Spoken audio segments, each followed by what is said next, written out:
हवाओं को चीरती उसकी गाड़ी पोश इलाके के कॉर्नर में बनी एक बंगले के ड्राइवे पर आकर रुकी तो सरमद उसे अंदरूनी इमारत की तरफ जाते ऊंचे चबूतरे पर ही खड़ा मिल गया। बाहर क्यों खड़े हो? हैतान के इस्तफसार पर उसने खफीफ से शाने झटके। उसकी शक्ल देखकर गुस्सा कंट्रोल से बाहर हो रहा था। डर था कि आपके आने से पहले कहीं उसे जान से न मार दूं, इसलिए बाहर आ गया था। वो संजीदगी से गोया हुआ तो इस बात में सर हिलाता वो दरवाज़ा धकेल कर अंदर दाखिल हुआ। सामने ही लाउंज था जो इंतहाई खूबसूरती से फर्निश था। तेज तेज कदम उठाते हुए उसका रुख बेसमेंट की जानिब था। सीढ़ियां उतरते हुए वो जो ही नीचे पहुंचा तो कर्नल बशीर की आवाज़ें उसे सुनाई देने लगी। ऊपर के मुकाबले में नीचे बेसमेंट का माहौल बिल्कुल उलट था।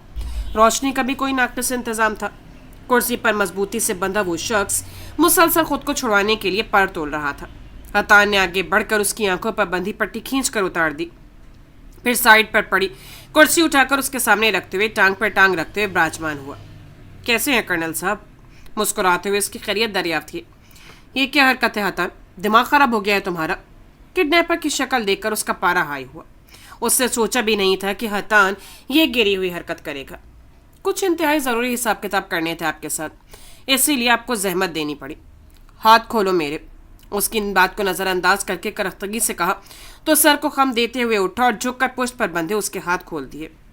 जहाँ तक मुझे याद पड़ता है मेरी और तुम्हारी ऐसी कोई ज़ाती दुश्मनी नहीं है जो तुम इस तरह से अपनी हद पार करो। हतान की हरकत पर वो सख्त सीख पा था। उबैर गाजी को जानते हैं आप? उसके संजीदा से लहजे पर उसने हतान की शक्ल देखी, फिर इस बात में सर हिला दिया। जानता हूँ मैं उसे, काफ़ी अरसे से हमने साथ काम किया था, ड्रग्स का काम। हतान के जुमला लगाने पर उसने तायदी अंदाज में सर हिलाया। कैसा चल रहा था काम? ये तुम किस तरह के सवालात कर रहे हो हतान? मुझे जवाब दीजिए, कैसा चल रहा था काम? काम ठीक चल रहा था, लेकिन फिर वो नज़रों में आने लगा, इसलिए मैंने उससे किनारा कर लिया। मैंने मज़ीद उसके साथ काम नहीं किया। जिन दिनों उस पर नज़र रखी जा रही थी उसके खिलाफ सबूत इकट्ठे किए जा रहे थे। क्या उसने आपसे रब्ता किया था? हाँ किया था, लेकिन मैंने उसकी मदद करने से इनकार कर दिया था। मैं उसकी बेगुनाही की गवाही नहीं दे सकता था। अगर मेरा नाम भी उसके साथ आता तो मेरी पोजीशन ख़तरे में पड़ जाती, इसलिए मैंने उसकी कोई मदद नहीं की। लेकिन जहाँ तक मुझे याद पड़ता है उसने तो आपका बहुत साथ दिया था। बेशक वो बहुत अच्छा इंसान था, मेरे हर मसले को उसने हल किया था। एक नहीं कई बार उसने मेरी मदद की थी। और जब ज़िंदगी में उसने पहली बार आपसे मदद मांगी तो आपने क्या किया? मैं मजबूर था हतान, मुझे अपनी पोजीशन को भी तो। उसकी बात पूरी होने से पहले ही हतान का भारी घूंसा उसके जबड़े पर पड़ा था। भाड़ में गए तुम और तुम्हारी मजबूरी। खून आलूद निगाहों से उसे घूरते हुए वो एक के बाद दीगरे कई घूंसे उसके मुंह पर जड़ चुका था, जिसकी वजह से उसका चेहरा लहूलुहान हो चुका था। कई दांत टूटकर जमीन पर बिखर गए थे। तुम लोगों ने उसे तन्हा कर दिया। तुम लोगों की वजह से उसे ये मुल्क छोड़ना पड़ा। तुम लोगों ने मुझसे मेरे इकलौते दोस्त को दूर कर दिया। बिफरे शेर की तरह उठते हुए उसने लात उसके सीने पर मारी थी, जिससे वो पीछे को जमीन पर गिरा था। जानते हो तुम्हारी जान लेने के लिए मैंने कितना जबर किया है खुद पर?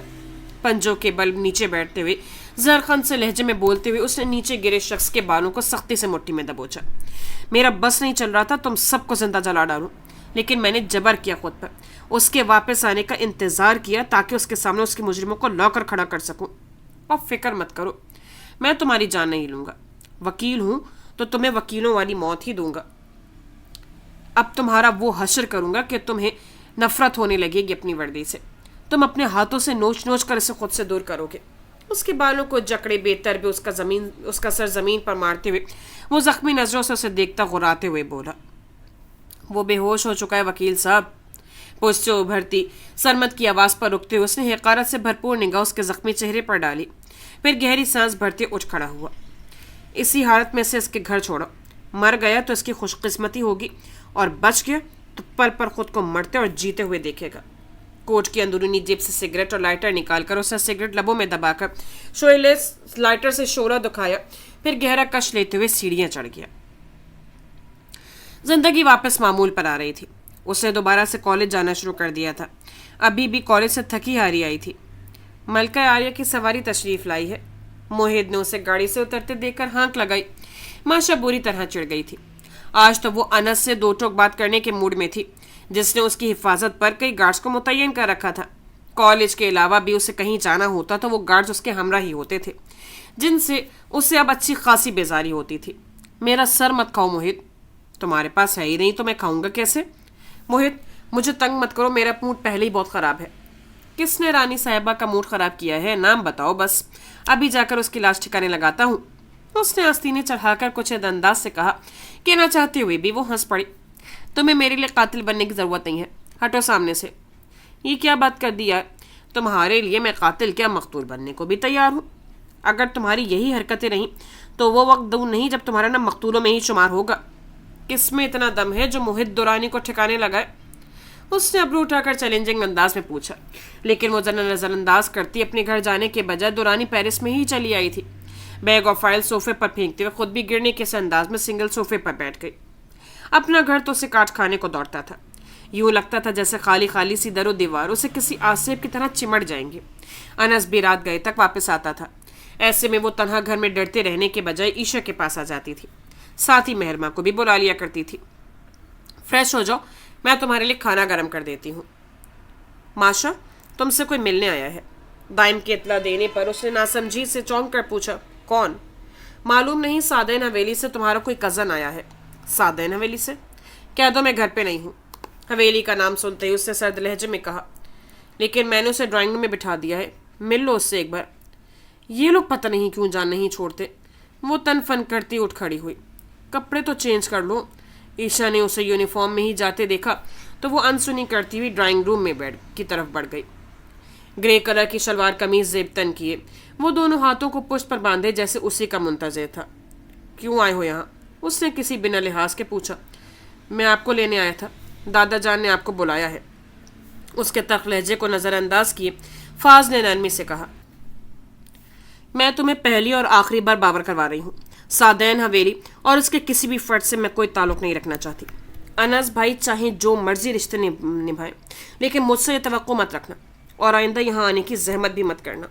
وہ چبا چبا کر ایک ایک لفظ پر زور دیتی ہوئی کہہ رہی تھی. جب ہی فاض نے اس کی بات کے جواب میں کچھ بھی کہنے کے بجائے جیب سے فون نکال کر اس پر ایک نمبر ڈائل کر کے فون اس کی جانب بڑھا دیا تھا, جس سے اس نے سوالیہ نظروں سے دیکھا. وہ نمبر انس کا تھا. وہ کال بھی ریسیو کر چکا تھا, جس کی وجہ سے اس نے نہ چاہتے ہوئے بھی اس نے فون تھامتے ہوئے کان سے لگا لیا. ہیلو ماشا, فاض کے ساتھ حویلی چلی جاؤ. لیکن بھائی, میں شام کو تم سے وہیں ملوں گا, اور دادا جان سے آرام سے بات کرنا, وہ تم سے ملنا چاہتے ہیں. وہ مصروفیت بھرے انداز میں کہتے ہوئے اس کی سنے بنا ہی رابطہ منقطع کر چکا تھا.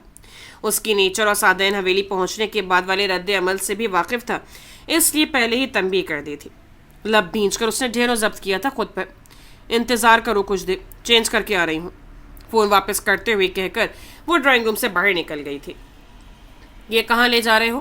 موہت کو ٹرے اٹھا کر روم کی جانب بڑھتے دیکھ اس نے راستے میں ہی روک لیا, جہاں عیشا نے کافی کچھ تیار کر رکھا تھا اس کے لیے. تمہارے کزن کے لیے لے کے جا رہا ہوں. کوئی ضرورت نہیں ہے, ہم بس جا ہی رہے ہیں. ہم؟ اس نے چونک کر پوچھا. لینے آیا ہے مجھے. ہمیشہ کے لیے جا رہی ہو؟ چلو شکر ہے جان چھوٹی گی تم سے. بالآخر وہ دن بھی آ ہی گیا. موہت کے ہاتھ میں ٹرے تھی, ورنہ وہ ضرور دعا کے ہاتھ میں اٹھا کر چہرے پر پھینکتا. شام تک آ جاؤں گی واپس. کان میں ایئر بڈز لگائے, ہاتھ میں فائل لیے وہ کال پر کسی سے محو گفتگو تھا. صبح 8 بجے کا وقت تھا. سرمد اور عبیر بھی اس کے ساتھ اسٹڈی روم میں ہی موجود تھے. یہ روم اسلام آباد والے سے زیادہ خوبصورت اور زیادہ پرتعیش تھا. کل آدم کے کیس کی پیشی تھی, وہ تینوں اسی پر گفتگو کر رہے تھے. سالار صاحب آئے ہیں. ملازم کی اطلاع دینے پر حتا نے بے سختہ عبیر کو دیکھا تھا, جس کا چہرہ سپاٹ اور آنکھیں بے تاثر تھے. حتان بھی کچھ چونکا تھا, کیونکہ اس نے سالار کو رات میں آنے کے لیے کہا تھا اور وہ صبح ہی صبح موجود تھا. ڈرائنگ روم میں بٹھا کر کافی بھجواؤ, میں آ رہا ہوں. ملازم اس کے آرڈر پر سر ہلاتے ہوئے باہر نکل گیا. آخر اس نے آنا ہی تھا. عبیر کے زخمی پٹی میں بندھے ہاتھ کو دیکھ کر اس نے اظہار خیال کیا. مجھے کہیں چھپنے کی جگہ بتا دیں. اگر ان کے بھائی کو شک بھی ہو گیا نا کہ میں یہاں ہوں تو میرا قتل کیے بغیر واپس نہیں جائیں گے. سرمد کچھ گھبراہٹ زیادہ سا بول رہا تھا. ڈونٹ وری, وہ میرا مہمان ہے, اور میرے مہمان بس ڈرائنگ روم تک ہی محدود رہتے ہیں. اس کے شانے پر ہاتھ رکھتے ہوئے وہ اطمینان سے بولا, پھر اسٹڈی سے باہر نکل گیا. وہ جب روم میں داخل ہوا تو سالار کو اپنا منتظر پایا. السلام علیکم حتان بھائی. وعلیکم السلام, بیٹھ جاؤ. کھڑے کیوں ہو؟ حتان نے خوش دلی سے سلام کا جواب دے کر اسے بیٹھنے کو کہا, جو 3 سیٹر صوفے پر درمیان میں بیٹھ گیا تھا. حتان نے بھی رولنگ چیئر پر نشست سنبھالتے ہوئے پیر پر پیر رکھا. کافی دنوں بعد ملاقات ہوئی ہے تم سے. حویلی میں سب خیریت ہے؟ ساری خیریت. عبیر بھائی جاتے اپنے ساتھ ہی لے گئے تھے. میں نے ان سے متعلق ہی آپ سے بات کرنی ہے. ہاں بولو، میں سن رہا ہوں. ان سے ملاقات ہوئی آپ کی؟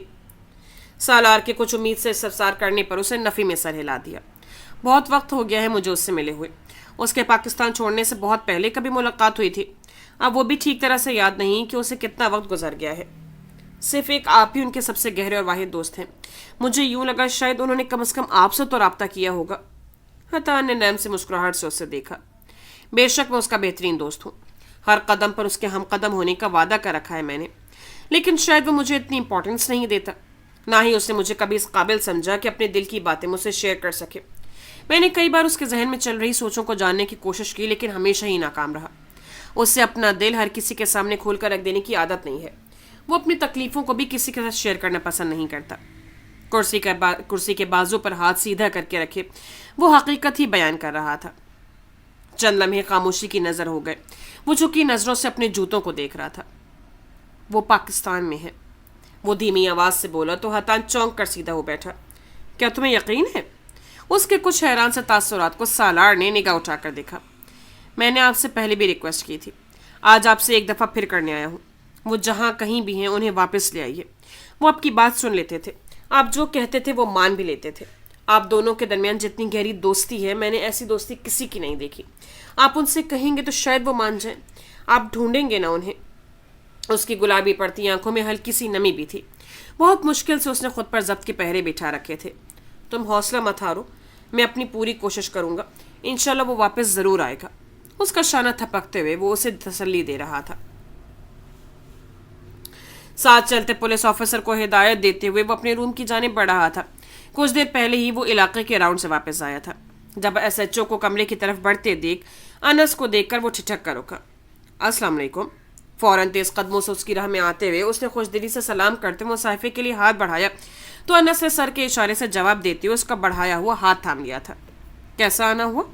اس کا انداز دوستانہ سا تھا. رپورٹ لکھوانی تھی. رپورٹ؟ نوفل نے حیرانگی سے پوچھا. روم میں آ جاؤ، وہاں بات کرتے ہیں. حوالدار کو چائے لانے کا کہہ کر وہ اسے لیے اپنے روم کی جانب بڑھ گیا تھا. بیٹھو. میز کے سامنے پڑی 2 کرسیوں کی جانب ہاتھ سے اشارہ کرتے ہوئے اس نے کہا، پھر ساتھ ہی گھوم کر اپنی چیئر پر جا بیٹھا تھا. تمہارے اس غصیلے دوست کے کیا حال ہے؟ اس نے ہلکے پھلکے سے انداز میں سالار کے متعلق استفسار کیا. اپنے بھائی کی وجہ سے پریشان ہے. اسے واپس لانا چاہتا ہے. مجھے عبیر غازی کی فائل دوبارہ کھلوانی ہے. ملک سے فرار ہونے کے بعد اس کا کیس کلوز کر دیا گیا تھا. اگر وہ ملک میں ہی موجود ہوتا تو اس کے کیس میں پیش رفت ہو سکتی تھی، لیکن وہ اسی شہر میں موجود ہے. تم شور ہو؟ 100% شور ہوں. مجھے نہیں معلوم اس کے واپس آنے کے پیچھے اس کا کیا مقصد ہے، لیکن اب جب کہ وہ واپس آ چکا ہے تو مجھے وہ ہر قیمت پر چاہیے. ویسے میرے سننے میں آیا تھا کہ تمہارے پیرنٹس کے قتل کا بھی کیس ہے. اس پر کوئی ثبوت یا گواہ ہے تمہارے پاس؟ قتل اسی نے کیا تھا، مجھے اس میں کوئی شبہ نہیں ہے. یعنی کہ نہیں ہے؟ اس نے سمجھنے والے انداز میں سر ہلایا. تم فکر مت کرو، میں اس کی فائل دوبارہ کھلواؤں گا. تمہارے کہنے کے مطابق اگر وہ اسی شہر میں موجود ہے تو ہم جلد ہی اسے ڈھونڈ لیں گے. تمہیں برا نہ لگے تو میں ایک پرسنل سوال پوچھنا چاہ رہا تھا. پوچھو. اس سے چائے کا سپ لیتے ہوئے اجازت دی. ایک طرف تم عبیر غازی کو سزا دلوانا چاہتے ہو اور دوسری طرف اس کے بھائی سالار سے بھی تمہاری دوستی ہے. دونوں میرے سوتیلے کزنز ہیں. جو گناہ عبیر نے کیا ہے اس کی سزا میں اس کے بھائی کو نہیں دے سکتا. سالار کو علم ہے کہ تم عبیر کو اس لیے ڈھونڈ رہے ہو کہ اسے سزا دلوا سکو. فی الحال مجھے دیر ہو رہی ہے. تمہارے لیے فری ٹائم نکال کر کال کر دوں گا. آ جانا انٹرویو لینے. خالی کپ میز پر رکھتے ہوئے اس نے رسٹ واچ دے کر جواب دیا تو وہ فوراً بول اٹھا. اتنے بڑے شہر میں اسے ڈھونڈنا مشکل ہے، لیکن ہم پھر بھی کوشش کریں گے. کیا تمہیں فرجاد کے بارے میں کچھ علم ہے؟ فرجاد؟ عبیر غازی کا سابقہ دوست اور پارٹنر، جس نے گرفتار ہونے کے بعد ساتھ ہی عبیر کے خلاف بیان دے کر اسے بھی پھنسایا تھا. سزا نہیں ہوئی تھی اسے؟ خفیہ والوں کی نظر تھی اس کے گینگ پر، اور جس پر ان کی نظر ہو تو انہیں زندہ نکل کر ہی چھوڑتی ہے. تم اس کے بارے میں چھان بین نہیں کر سکتے؟ انس نے پوچھا. ہمارے ڈپارٹمنٹ کی ذرا کم ہی بنتی ہے. ماشاءاللہ سے تم سیکیورٹی ایجنسی چلاتے ہو، تمہارے تعلقات تو ہوں گے ہی. فرجاد کے بارے میں پتہ کرواؤ، کیونکہ جہاں تک مجھے لگتا ہے عبیر غازی صرف اپنے بدلے کے لیے ہی واپس آیا ہے ملک. اگر کسی طرح ہم فرجاد کو منظر عام پر لے آتے ہیں تو عبیر غازی خود ہی سامنے آ جائے گا. انس کے چہرے پر پرسوں سے تاثرات ابھرے. یقیناً وہ عقل مندی کی بات ہی کر رہا تھا، ورنہ انس کو لگا تھا وہ صرف ایک سنکی انسان ہے. میں پتہ لگواتا ہوں. لیکن جو بھی پیش رفت ہو مجھے فوراً کال کرنا۔ چیئر سے اٹھتے ہوئے اس نے نوفل کی جانب مصاحفے کے لیے ہاتھ بڑھایا۔ ضرور۔ مصاحفہ کرنے کے بعد جیکٹ کی جیب سے گوگلز نکال کر آنکھوں پر چڑھاتے ہوئے وہ دروازے کی جانب بڑھ گیا، جبکہ وہ کچھ تمسخر سے اس کی پشت کو دیکھتا رہ گیا۔ مصروف سی شاہراہ پر وہ سیاہ ہائلیکس دوسری گاڑیوں کے درمیان بھاگتی ہوئی دکھائی دے رہی تھی۔ اس وقت اندھیرا پھیلنا شروع ہو چکا تھا۔ آفس ٹائم آف ہونے کی وجہ سے اس وقت ٹریفک زیادہ ہوتا تھا۔ دائیں طرف لو۔ ڈرائیونگ سیٹ سرمد نے سنبھال رکھی تھی۔ بیک سیٹ پر عبیر بیٹھا ہوا تھا جس کے پاس کچھ شاپنگ بیگز بھی پڑے تھے، جبکہ فرنٹ سیٹ پر بیٹھا حتان فون پر مصروف کچھ کے وقفے سے سربت کو ہدایت دے رہا تھا۔ اس روڈ سے جائیں گے تو راستہ لمبا پڑے گا، معلوم ہے مجھے۔ کھڑکی کے ساتھ لگے شیشے کو دیکھتے ہوئے اس نے کہا، کیا بات ہے حتان؟ شاپنگ مال سے داؤد مینشن کا راستہ 30 منٹ کا ہے، تم 50 منٹ سے گاڑی کو روڈ پر گھمائے جا رہے ہو۔ پیچھے بیٹھے عبیر نے ناسمجھی سے استفسار کیا۔ میں ذرا کنفرم کر لوں پھر بتاتا ہوں۔ ایسا کرو یہاں سے بائیں طرف موڑ لو۔ بائیں طرف؟ یہ تو شارٹ کٹ ہے، یہاں سے کیوں جانا ہے؟ اس نے اسٹیئرنگ بائیں طرف گھماتے ہوئے پوچھا، لیکن وہ خاموش رہا۔ کچھ دیر بعد ہی وہ بول اٹھا، اب گاڑی سائڈ پر روک دو۔ حتان کے کہنے پر سرمد نے ناسمجھی سے شانے اچکاتے ہوئے بریک لگا دیے تھے۔ وہ ایک سنسان سی روڈ تھی جس کے دائیں بائیں اونچے درختوں اور خاردار جھاڑیوں کا سلسلہ دور تک پھیلا ہوا تھا۔ وہاں اسٹریٹ پولز یا کوئی کسی اور ذریعے سے روشنی کا کوئی انتظام نہیں تھا۔ جیسے اس نے گاڑی سائڈ پر روکی، حتان اپنی سائڈ کا دروازہ کھول کر باہر نکل آیا۔ سرمد اور عبیر بھی اس کی تقلید میں باہر نکلے۔ کیا ہوا ہے؟ کافی دیر سے ایک سفید گاڑی ہمارے تعاقب میں ہے۔ ابھی اس نے کہا ہی تھا کہ ایک گاڑی کی ہیڈ لائٹس روشنیاں اسے دکھائی دی جو کافی اسپیڈ سے ان کی طرف آتے ہوئے ایک جھٹکے سے رکی تھی، جن میں سے 3 نقابپوش فرد باہر نکلے۔ حتان اور عبیر ایک ساتھ ہی کھڑے تھے۔ دونوں نے ہی سیاہ شرٹس پہن رکھی تھیں، قد و قامت میں بالکل ایک جیسے لگ رہے تھے، جبکہ سرمد کچھ قدم کے فاصلے پر کھڑا تھا۔ اس کا قد ان دونوں سے کچھ انچ چھوٹا تھا۔ تم میں سے عبیر غازی کون ہے؟ اس ایک نے آگے آتے ہوئے کرختگی سے پوچھا۔ میں ہوں عبیر غازی۔ بولو کیا کام ہے؟ کیوں پیچھے کر رہے تھے؟ عبیر کے کچھ کہنے سے پہلے ہی حتان سنجیدگی سے بولتا ہوا جینس کی جیبوں میں ہاتھ ڈالے آگے آیا۔ ریڈ اینیمل نے تمہارے لیے پیغام دیا ہے کہ جتنی جلدی ہو سکے حساب چکتا کرو، ورنہ نتائج بہت سنگین ہوں گے۔ ٹھیک ہے، میں سمجھ گیا۔ اس سے میرا سلام اور بہت سا پیار دینا۔ وہ سمجھنے والے انداز میں بولا۔ ہوشیاری نہیں سمجھے، ہماری نظر ہے تم پر۔ خطرناک سے انداز میں اسے باور کرواتے ہوئے وہ تینوں گاڑیوں میں سوار ہوتے ہوئے آگے بڑھ گئے۔ جب حتان عبیر کی جانب مڑا، کس جانور نے تمہارے لیے کیا پیغام بھیجا ہے؟ اس نے ابرو اٹھا کر پوچھا تو اس نے شانے اچکا دیے۔ اس کا کافی نقصان ہوا ہے۔ اس کے پاس سامان پہنچنے سے پہلے ہی پولیس نے فارم ہاؤس پر ریڈ کی تھی، جس کی وجہ سے وہ سب ضبط کر لیا گیا۔ وہ اس کی بابت بات کر رہا تھا۔ عبیر کے کہنے پر اسے سمجھنے والے انداز میں سر ہلایا۔ ماننا پڑے گا پولیس اور انٹیلیجنس والوں سے پہلے انہیں خبر پہنچ گئی تمہاری واپسی کی۔ ویسے اندازاً اس کا سامان کتنے کا تھا؟ تم اس کی ادائیگی کرنے کا سوچ رہے ہو؟ عبیر کے چہرے پر دلچسپ تاثرات ابھرے۔ سوچ تو سکتا ہوں، اس نے سر کو خفیف سے جنبش دیتے ہوئے کہا۔ یہی کوئی 3 کروڑ کا سامان بنتا تھا۔ 3 کروڑ؟ صرف یہی ہے جس سے ادائیگی کرنی ہے یا اس کے علاوہ اور بھی ہیں جو تمہارے پیچھے آئیں گے؟ اس کے علاوہ 10 اور ہیں۔ وکیل صاحب، 30 کروڑ کا حساب بن رہا ہے۔ داؤد مینشن سیل پر لگانا پڑے گا، سرمد نے شرارت سے کہا۔ ہاں، اسے سیل پر لگا دوں تاکہ اس کی آدھی مالکن میرا خون پی جائے، وہ بڑبڑاتے ہوئے بولا۔ مجھے سمجھ نہیں آ رہا، اتنے لوگوں کو تم نے اپنے پیچھے لگا رکھا ہے۔ پولیس کو تم اس لیے مطلوب ہو تاکہ جرم پر سزا سنا سکے، خفیہ والے اس لیے پیچھے پڑے ہیں کہ تمہارے ذریعے پورے نیٹ ورک تک رسائی حاصل کر سکیں، اور انڈر ورلڈ والے اس لیے جان نہیں چھوڑ رہے کہ تم اسے اپنے پیسے نکلوا سکیں۔ صرف یہی ہیں یا ان کے علاوہ بھی کوئی ہے جس کی نیندیں تم نے حرام کر رکھی ہیں؟ حتان کے استفسار پر اس نے شانے جھٹکتے ہوئے گاڑی کا دروازہ کھولا۔ انس غازی کو بھول رہے ہو تم؟ ہاں، اس نے گہری سانس خارج کی۔ اس بے وقوف انسان کو کیسے بھول سکتا ہوں میں؟ چلو، اس سے پہلے کہ پھر کوئی اپنے ڈوبے ہوئے پیسے واپس مانگنے آ جائے۔ اس نے تھکان سے گدی دباتے ہوئے سرمد کو ڈرائیونگ کا اشارہ کیا۔ ویسے تمہارا ارادہ ہے ان انڈر ورلڈ والوں کے نقصان کی بھرپائی کا؟ ہاں، کیوں نہیں؟ وہ مسکرایا۔ ہیرے اور کوئلے کی مائنز کا مالک ہوں نا میں؟ حتان جو اس کی آدھی بات پر حیران ہوا تھا، وہ مکمل ہونے پر بے اختیار ہنس پڑا۔ اگر تم کہو تو بات چیت کر کے دیکھ لیتے ہیں، کوئی حل نکل آئے گا، کیونکہ ان کے نقصان کی بھرپائی کرنا تو ناممکن سا لگ رہا ہے۔ وہ میری خالہ کے لڑکے نہیں ہیں حتان، وہ اپنے پیسے نکلوانے کے لیے انسان کے اعضاء بھی بیچ کر کھا جائیں گے۔ یقین نہیں ہوتا تم اتنے عرصے تک اتنے خطرناک لوگوں کے درمیان کام کرتے رہے ہو. میں تو کہتا ہوں خفیہ والے جو تمہارے پیچھے پڑے ہیں ان کے بارے میں جاننے کے لیے ان دونوں کا آمنا سامنا کروا دیتے ہیں. پھر صرف پولیس اور وہ بے وقوف انس غازی رہ جائیں گے. میں وسل بلوئر نہیں ہوں. میں کسی کو کوئی جانکاری نہیں دوں گا. وہ مضبوط سے لہجے میں کہتا ہوا آنکھیں مون کر سیٹ کی بیک سے سر ٹکا گیا. تائیوان میں بھی یہی صورتحال تھی؟ ایسے ہی تھریٹس ملتے تھے وہاں؟ نہیں، تائیوان میرا سیف زون ہے. اندھیرے میں ڈوبی سیدھی سڑک پر دوڑتی وہ گاڑی اور اس میں گونجتی ان کی آوازیں اب رات کی تاریکی میں گم ہوتی دکھائی دے رہی تھیں.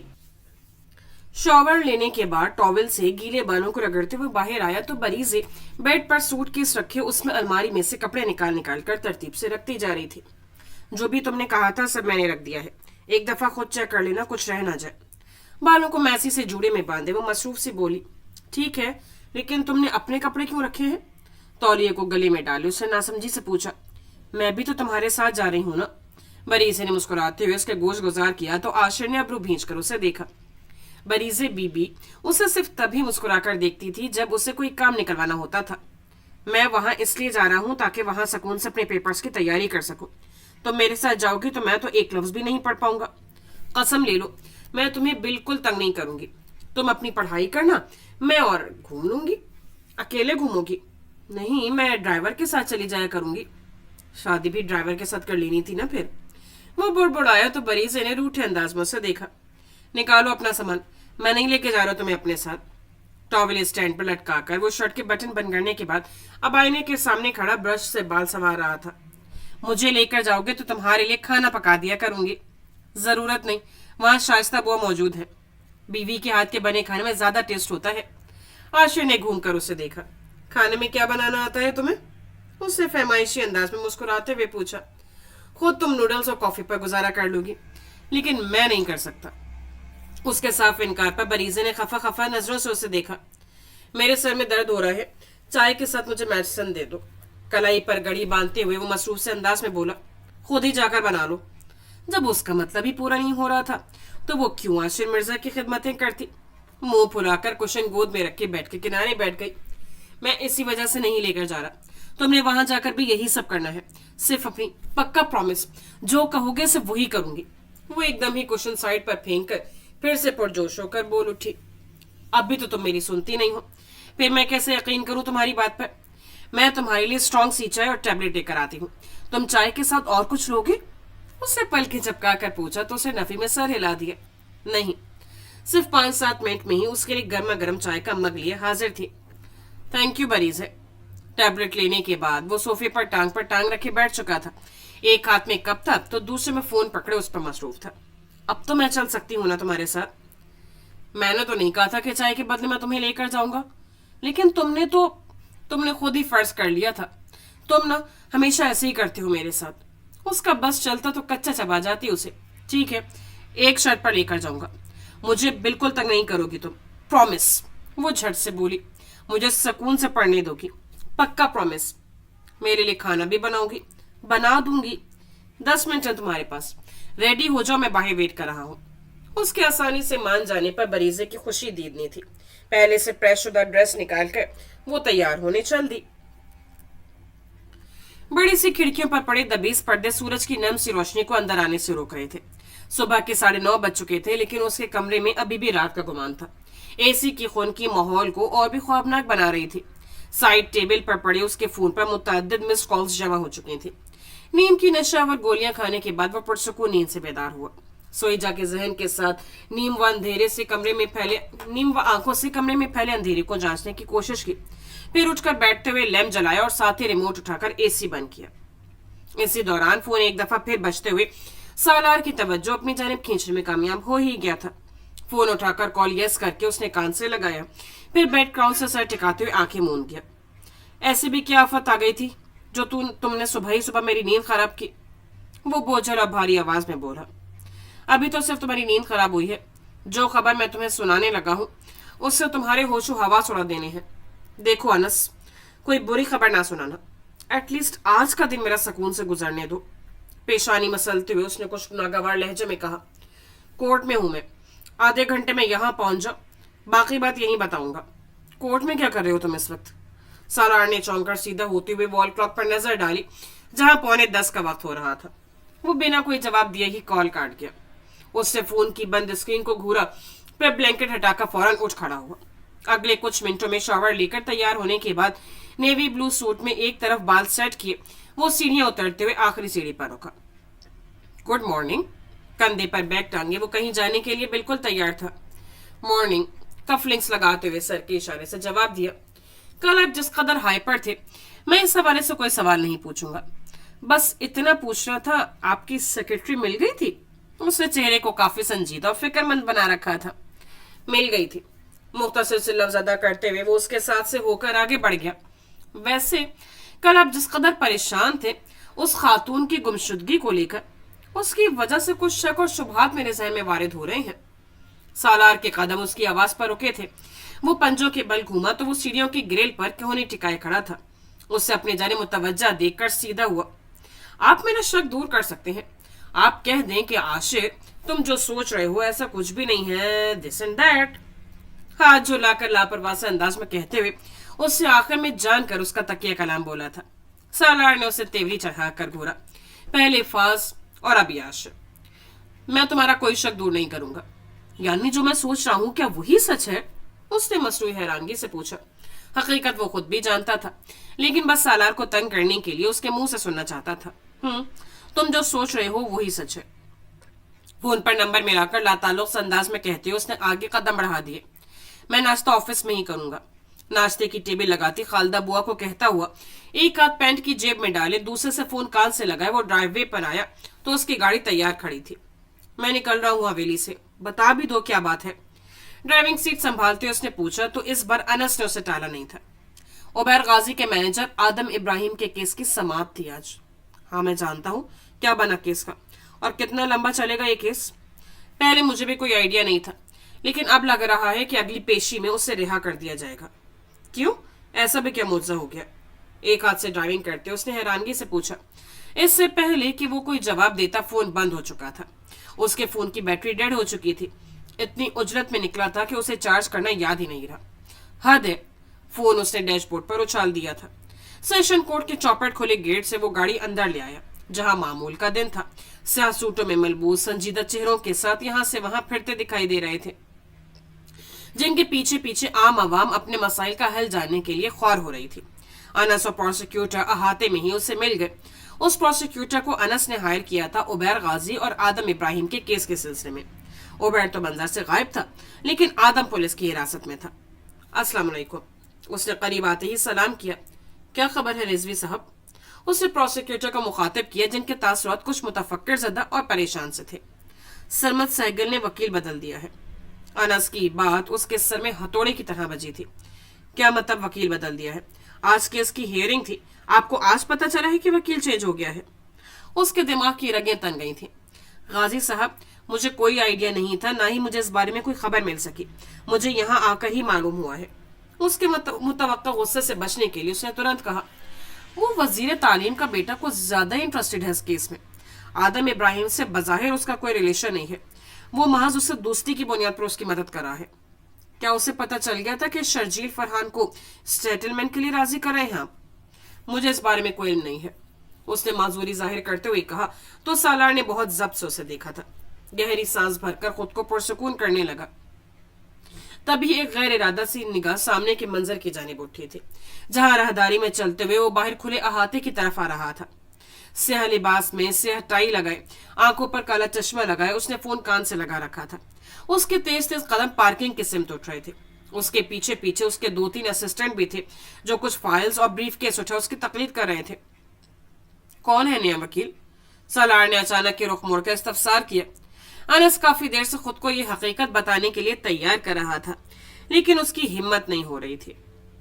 हतान दाऊद। उसके संजीदा और सपाट लहजे ने सालार को लम्हे के लिए गिन कर दिया था। वो तो समझ रहा था कि इस केस में वो हतान की मदद लेगा, उसे कन्विंस करेगा उसकी तरफ से केस लड़ने के लिए, लेकिन यहाँ तो एक अलग ही कहानी उसे सुनने को मिल रही थी। अल्लाह मुझे सब्र दे। उसका बस नहीं चल रहा था कि वो इस कोर्ट में तोड़ फोड़ मचा दे। सरमद सहगल के पास इतना पैसा है कि उसने हतान भाई को हायर किया है। انس نے اس کے استفسار پر شانے اچکا دیے۔ اس کے باپ کے پاس وزارت ہے، اس نے جو معنی سے بات کہی تھی۔ وہ بڑبڑاتا ہوا حتان کی جانب بڑھا۔ وہ اسے دیکھ کر ذرا سا مسکرایا تھا۔ فون کان سے ہٹا کر آنکھوں سے گوگلز ہٹا کر اسے دیکھا۔ کیسے ہو سالار؟ فائن۔ کل آپ سے ملاقات ہوئی تھی، آپ نے ذکر ہی نہیں کیا کہ آپ میرے اگینسٹ کیس لڑ رہے ہیں۔ اس سے اپنے لہجے کی خفگی کو چھپانے کی کوئی کوشش نہیں کی تھی۔ تم اس وقت پہلے ہی بہت پریشان لگ رہے تھے، میں نے تمہیں مزید ڈسٹرب کرنا مناسب نہیں سمجھا، لیکن ساری باتیں آپ کے علم میں ہیں، اس کے باوجود آپ نے آدم کا کیس لیا۔ سوری ٹو سے سالار، آدم ابراہیم ایک بے گناہ انسان ہے۔ اس کا جرم صرف اتنا ہے کہ وہ عبیر غازی کی کمپنی میں اس کا مینیجر تھا۔ وہ اس کی شکل دیکھتا رہ گیا۔ کرمنل ڈیفنس اٹارنی بے گناہی کی بات کر رہا تھا، لیکن کیا یہ ممکن نہیں کہ وہ بھائی کے سائڈ بزنس کے بارے میں علم رکھتا ہو؟ اس کی بات کاٹ کر اس نے کہا تو حتان نے اس بات میں سر ہلا دیا۔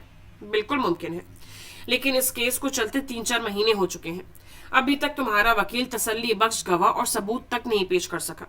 محض تاریخیں لے کر کیس کو لمبا کرنے کے بجائے کوئی پیش رفت بھی نہیں ہو سکی۔ اگلی پیشی 14 تاریخ کی ہے، آج 2 تاریخ ہے۔ اگر تمہاری طرف سے گواہ اور ثبوت پیش نہ کیے گئے تو یہ کیس کلوز ہو جائے گا۔ ویسے کرنا تو مجھے یہ چاہیے کہ آدم کا کیس کلوز ہونے کے بعد انس غازی پر ہتک عزت کا کیس فائل کر کے بھاری ہٹ جانے کا دعویٰ کرو، لیکن جہاں تک مجھے دکھائی دے رہا ہے تو کافی دوستی ہو چکی ہے تم دونوں کے درمیان۔ اسے بچانے کی تم ہر ممکن کوشش کرو گے، اور اس صورت میں تمہارے خلاف مقدمہ نہیں لڑنا چاہتا۔ سو آئی ول فارگیو ہم۔ وہ کافی سنجیدگی سے اسے 2 ٹوک سمجھا رہا تھا۔ اس کی ہیزل گرین آنکھیں بغور سالار کے چہرے کے اتار چڑھاؤ کو دیکھ رہی تھیں۔ وہ اس کے سیاہ کوٹ پر لگے بروچ کو دیکھ رہا تھا جس پر سنہری سی بھیڑیے کی شکل بنی ہوئی تھی۔ عبیر کے پاس بھی سیم ایسے ہی بروچ ہوا کرتا تھا۔ آپ بھائی کے گہرے دوست ہیں۔ آدم ابراہیم بھائی کا مینیجر ہے اور سرمد سہگل بھی بھائی کے کافی قریب تھا۔ اس کے بروچ کو دیکھتے ہوئے اسے دھیمی آواز میں کہتے گلابی پڑتی زخمی نگاہوں سے اسے دیکھا۔ کچھ ایسا تھا جو سالار کو کھٹک رہا تھا، کچھ ایسا تھا جو حتان واضح نہیں کر رہا تھا۔ اپنے دماغ میں کسی شک و شبے کو جگہ مت دو۔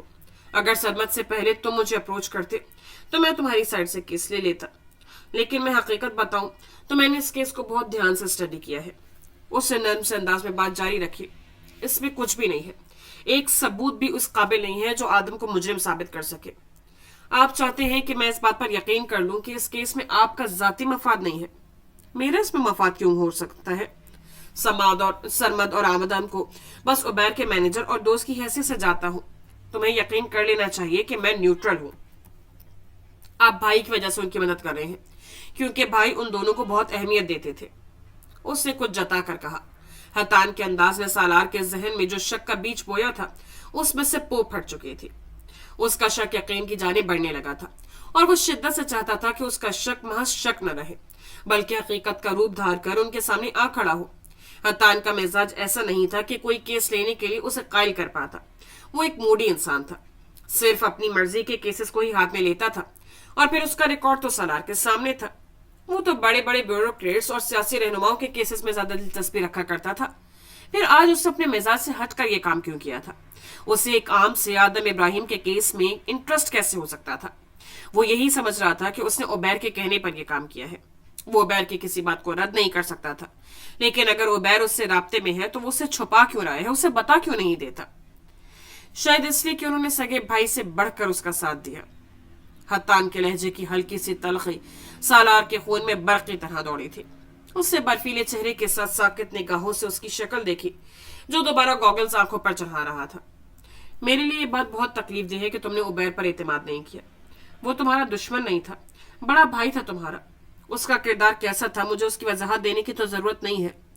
ملتے ہیں اگلی پیشی پر۔ وہ اسے ساکت و جامع چھوڑ کر آگے بڑھ گیا۔ سارا شور و غل، ساری بھن بھناہٹ سب کہیں پس پش میں جا چکی تھی۔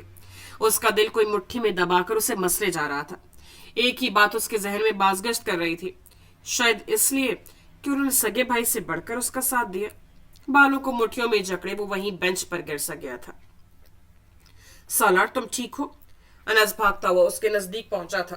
وہ کافی دیر سے ان دونوں کو ہم کلام دیکھ رہا تھا، لیکن مداخلت کرنے کی کوشش نہیں کی تھی۔ اس نے نرم سرخ سی آنکھیں اٹھا کر انس کو دیکھا جو پنجوں کے بل اس کے سامنے بیٹھا متفکر سا تھا۔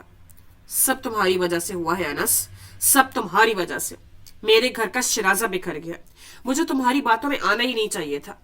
अगर मैं उसी वक्त भाई को सारी बात बता देता तो आज हालात मुख्तलिफ होते। आज भाई अपने घर में अपनी जगह पर होते। वो हजियानी अंदाज में चीख रहा था। जाने कब का गुबार था जो वो लफ्जों के जरिए निकाल रहा था। भाई बेवकूफ हैं जो हर किसी पर अंधा एतमाद कर लेते हैं, और मैंने उनसे बढ़कर बेवकूफी की जो बिना सोचे समझे तुम्हारी बातों में आ गया। तुमने कहा था अनस, तुमने वादा किया था मेरे भाई को वापस लाओगे, सब कुछ पहले जैसा हो जाएगा। कहाँ गया तुम्हारा दावा? हाँ, उंगली से उसके सीने पर दस्तक देती हुई उसके लहजे में तंज की गहरी काट थी। ठीक कह रहे हो तुम, इस सारे मामले में सिर्फ मैं कसूरवार हूँ। अगर मैं उबैर गाजी की असलियत सामने ना लाता तो शायद आज मेरे माँ बाप जिंदा होते, मेरा घर भी सही सलामत होता। तुम्हारा भाई गुमशुदा है, जिंदा सलामत है, लेकिन कभी भी वापस आ सकता है। लेकिन मैं तो खुद को और अपनी बहन को ये उम्मीद भी नहीं दिला सकता। मैं अपनी तकलीफ भुलाकर पागलों की तरह तुम्हारे भाई को ढूंढ रहा हूँ, और तुम उल्टा ही मुझे ही ब्लेम कर रहे हो। मैंने तो उसे माफ करने का फैसला कर लिया था, ये जानते हुए भी कि उसने मेरे माँ बाप को कत्ल किया है।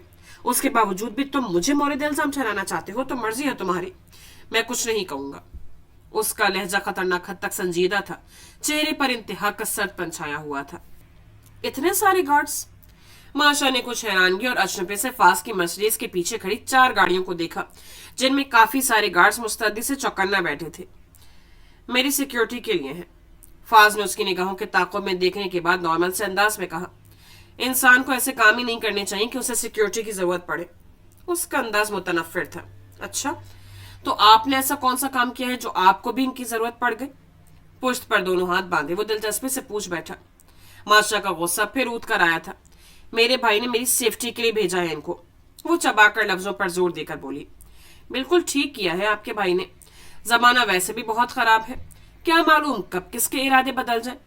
कहना क्या चाहते हो? तो कुछ नहीं, हम चले, देर हो रही हो। जाओ तुम, मैं अपनी गाड़ी में आऊंगी। एक ही जगह जाना है तो हम साथ चल सकते हैं, मुझे तुम्हारे साथ सफर नहीं करना। मैं इतना बुरा भी इंसान नहीं हूं, आपको अपनी कंपनी में बोर नहीं होने दूंगा। मुझे नहीं जाना तुम्हारे साथ। उसकी आंखों में आंखें डालकर वो सर्द लहजे में बावर करवा कर बोली। बीबी जी, जब भी उसका ड्राइवर उनके करीब आया। क्या हुआ है? माशा ने सवालिया नजरों से पूछा। गाड़ी के दोनों टायर पंक्चर हैं। उसकी डरी सहमी सी आवाज में इतला देने पर फाज ने रुख मोड़कर अपनी मुस्कुराहट को छुपाया था। तो चेंज करो जाकर। वो बीबी जी, सिर्फ एक ही टायर है, दूसरे को पंक्चर लगवाने वर्कशॉप जाना पड़ेगा। तो फिर जाकर तुम जाओ, टायर चेंज करके और पंक्चर लगवाकर गाड़ी को घर में पार्क कर देना। माशा ने अपनी बात के काटे जाने पर घूरकर उसे देखा जो उसके ड्राइवर को हिदायतें दे रहा था। चले माशा बीबी, हम पहले ही बहुत लेट हो चुके हैं। कलाई पर बंधी घड़ी की सुइयों पर नजर दौड़ाते हुए उसका अंदाज कुछ उजरत भरा था। मेरे गार्ड्स भी मेरे साथ जाएंगे। इनकी जरूरत नहीं है, आपकी हिफाजत के लिए मैं मौजूद हूँ। और अगर मैं कहूं कि मुझे तुमसे ही खतरा है तो? खतरा वो भी मुझसे? चलें, जैसे आपकी मर्जी। उसने हथियार डालना ही बेहतर समझा। जीन्स के ऊपर इसने स्टाइलिश सी ढीली ढाली घुटनों से नीचे जाती ब्लैक कलर की शर्ट पहन रखी थी। शॉवर लेने के बायस गीले बालों को पोस्ट पर ही खुला छोड़ रखा था। हवेली के माहौल से आगाह होने की वजह से उसने स्टॉलर लेने के बजाय ईशा की शाल को कंधों पर फैलाया हुआ था। धूप के बायस आंखों पर हाथ का छज्जा सा बनाए वो गार्ड्स को जाने की हिदायत दे रही थी। फास्ट तो ड्राइविंग सीट के पास खड़ा उसके कुंदन से चमकते चेहरे को ही तक रहा था। अभी तक आप दोनों यही हैं? मोहित ने अपनी बाइक निकालते उन दोनों को वहीं खड़े देखा तो हैरत से कहा। तो फाज ने माशा को देखने के बाद कंधे उचका दिए। चलो। उसकी मर्सिडीज के पास आकर उसने फ्रंट डोर खोलते हुए कहा।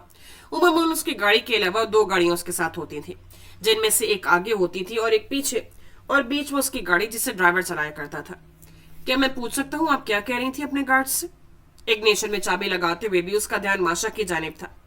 उन्हें हिदायत दे रही थी कि मजीद चौकस और मोहतात रहें, क्योंकि जहां मैं जा रही हूँ मेरी जान को ज्यादा खतरा वहां के मकीनों से ही है। डार्क गॉगल्स को आंख पर लगाते हुए वो सर्द लहजे में बोली तो वो लहजा भर को खामोश हो गया। वो हर कीमत पर उसकी बदगुमानी को दूर करना चाहता था, लेकिन फिलहाल उसके पास ऐसा कोई इख्तियार नहीं था। अभी उन्होंने कुछ रास्ता ही उबूर किया था कि फाज ने आगे वाली गाड़ी को साइड पर रोकने का इशारा किया। फिर अपनी तरफ का शीशा नीचे करके उसके ड्राइवर को पीछे रहने की तलकीन करते हुए उसने गाड़ी बढ़ा दी।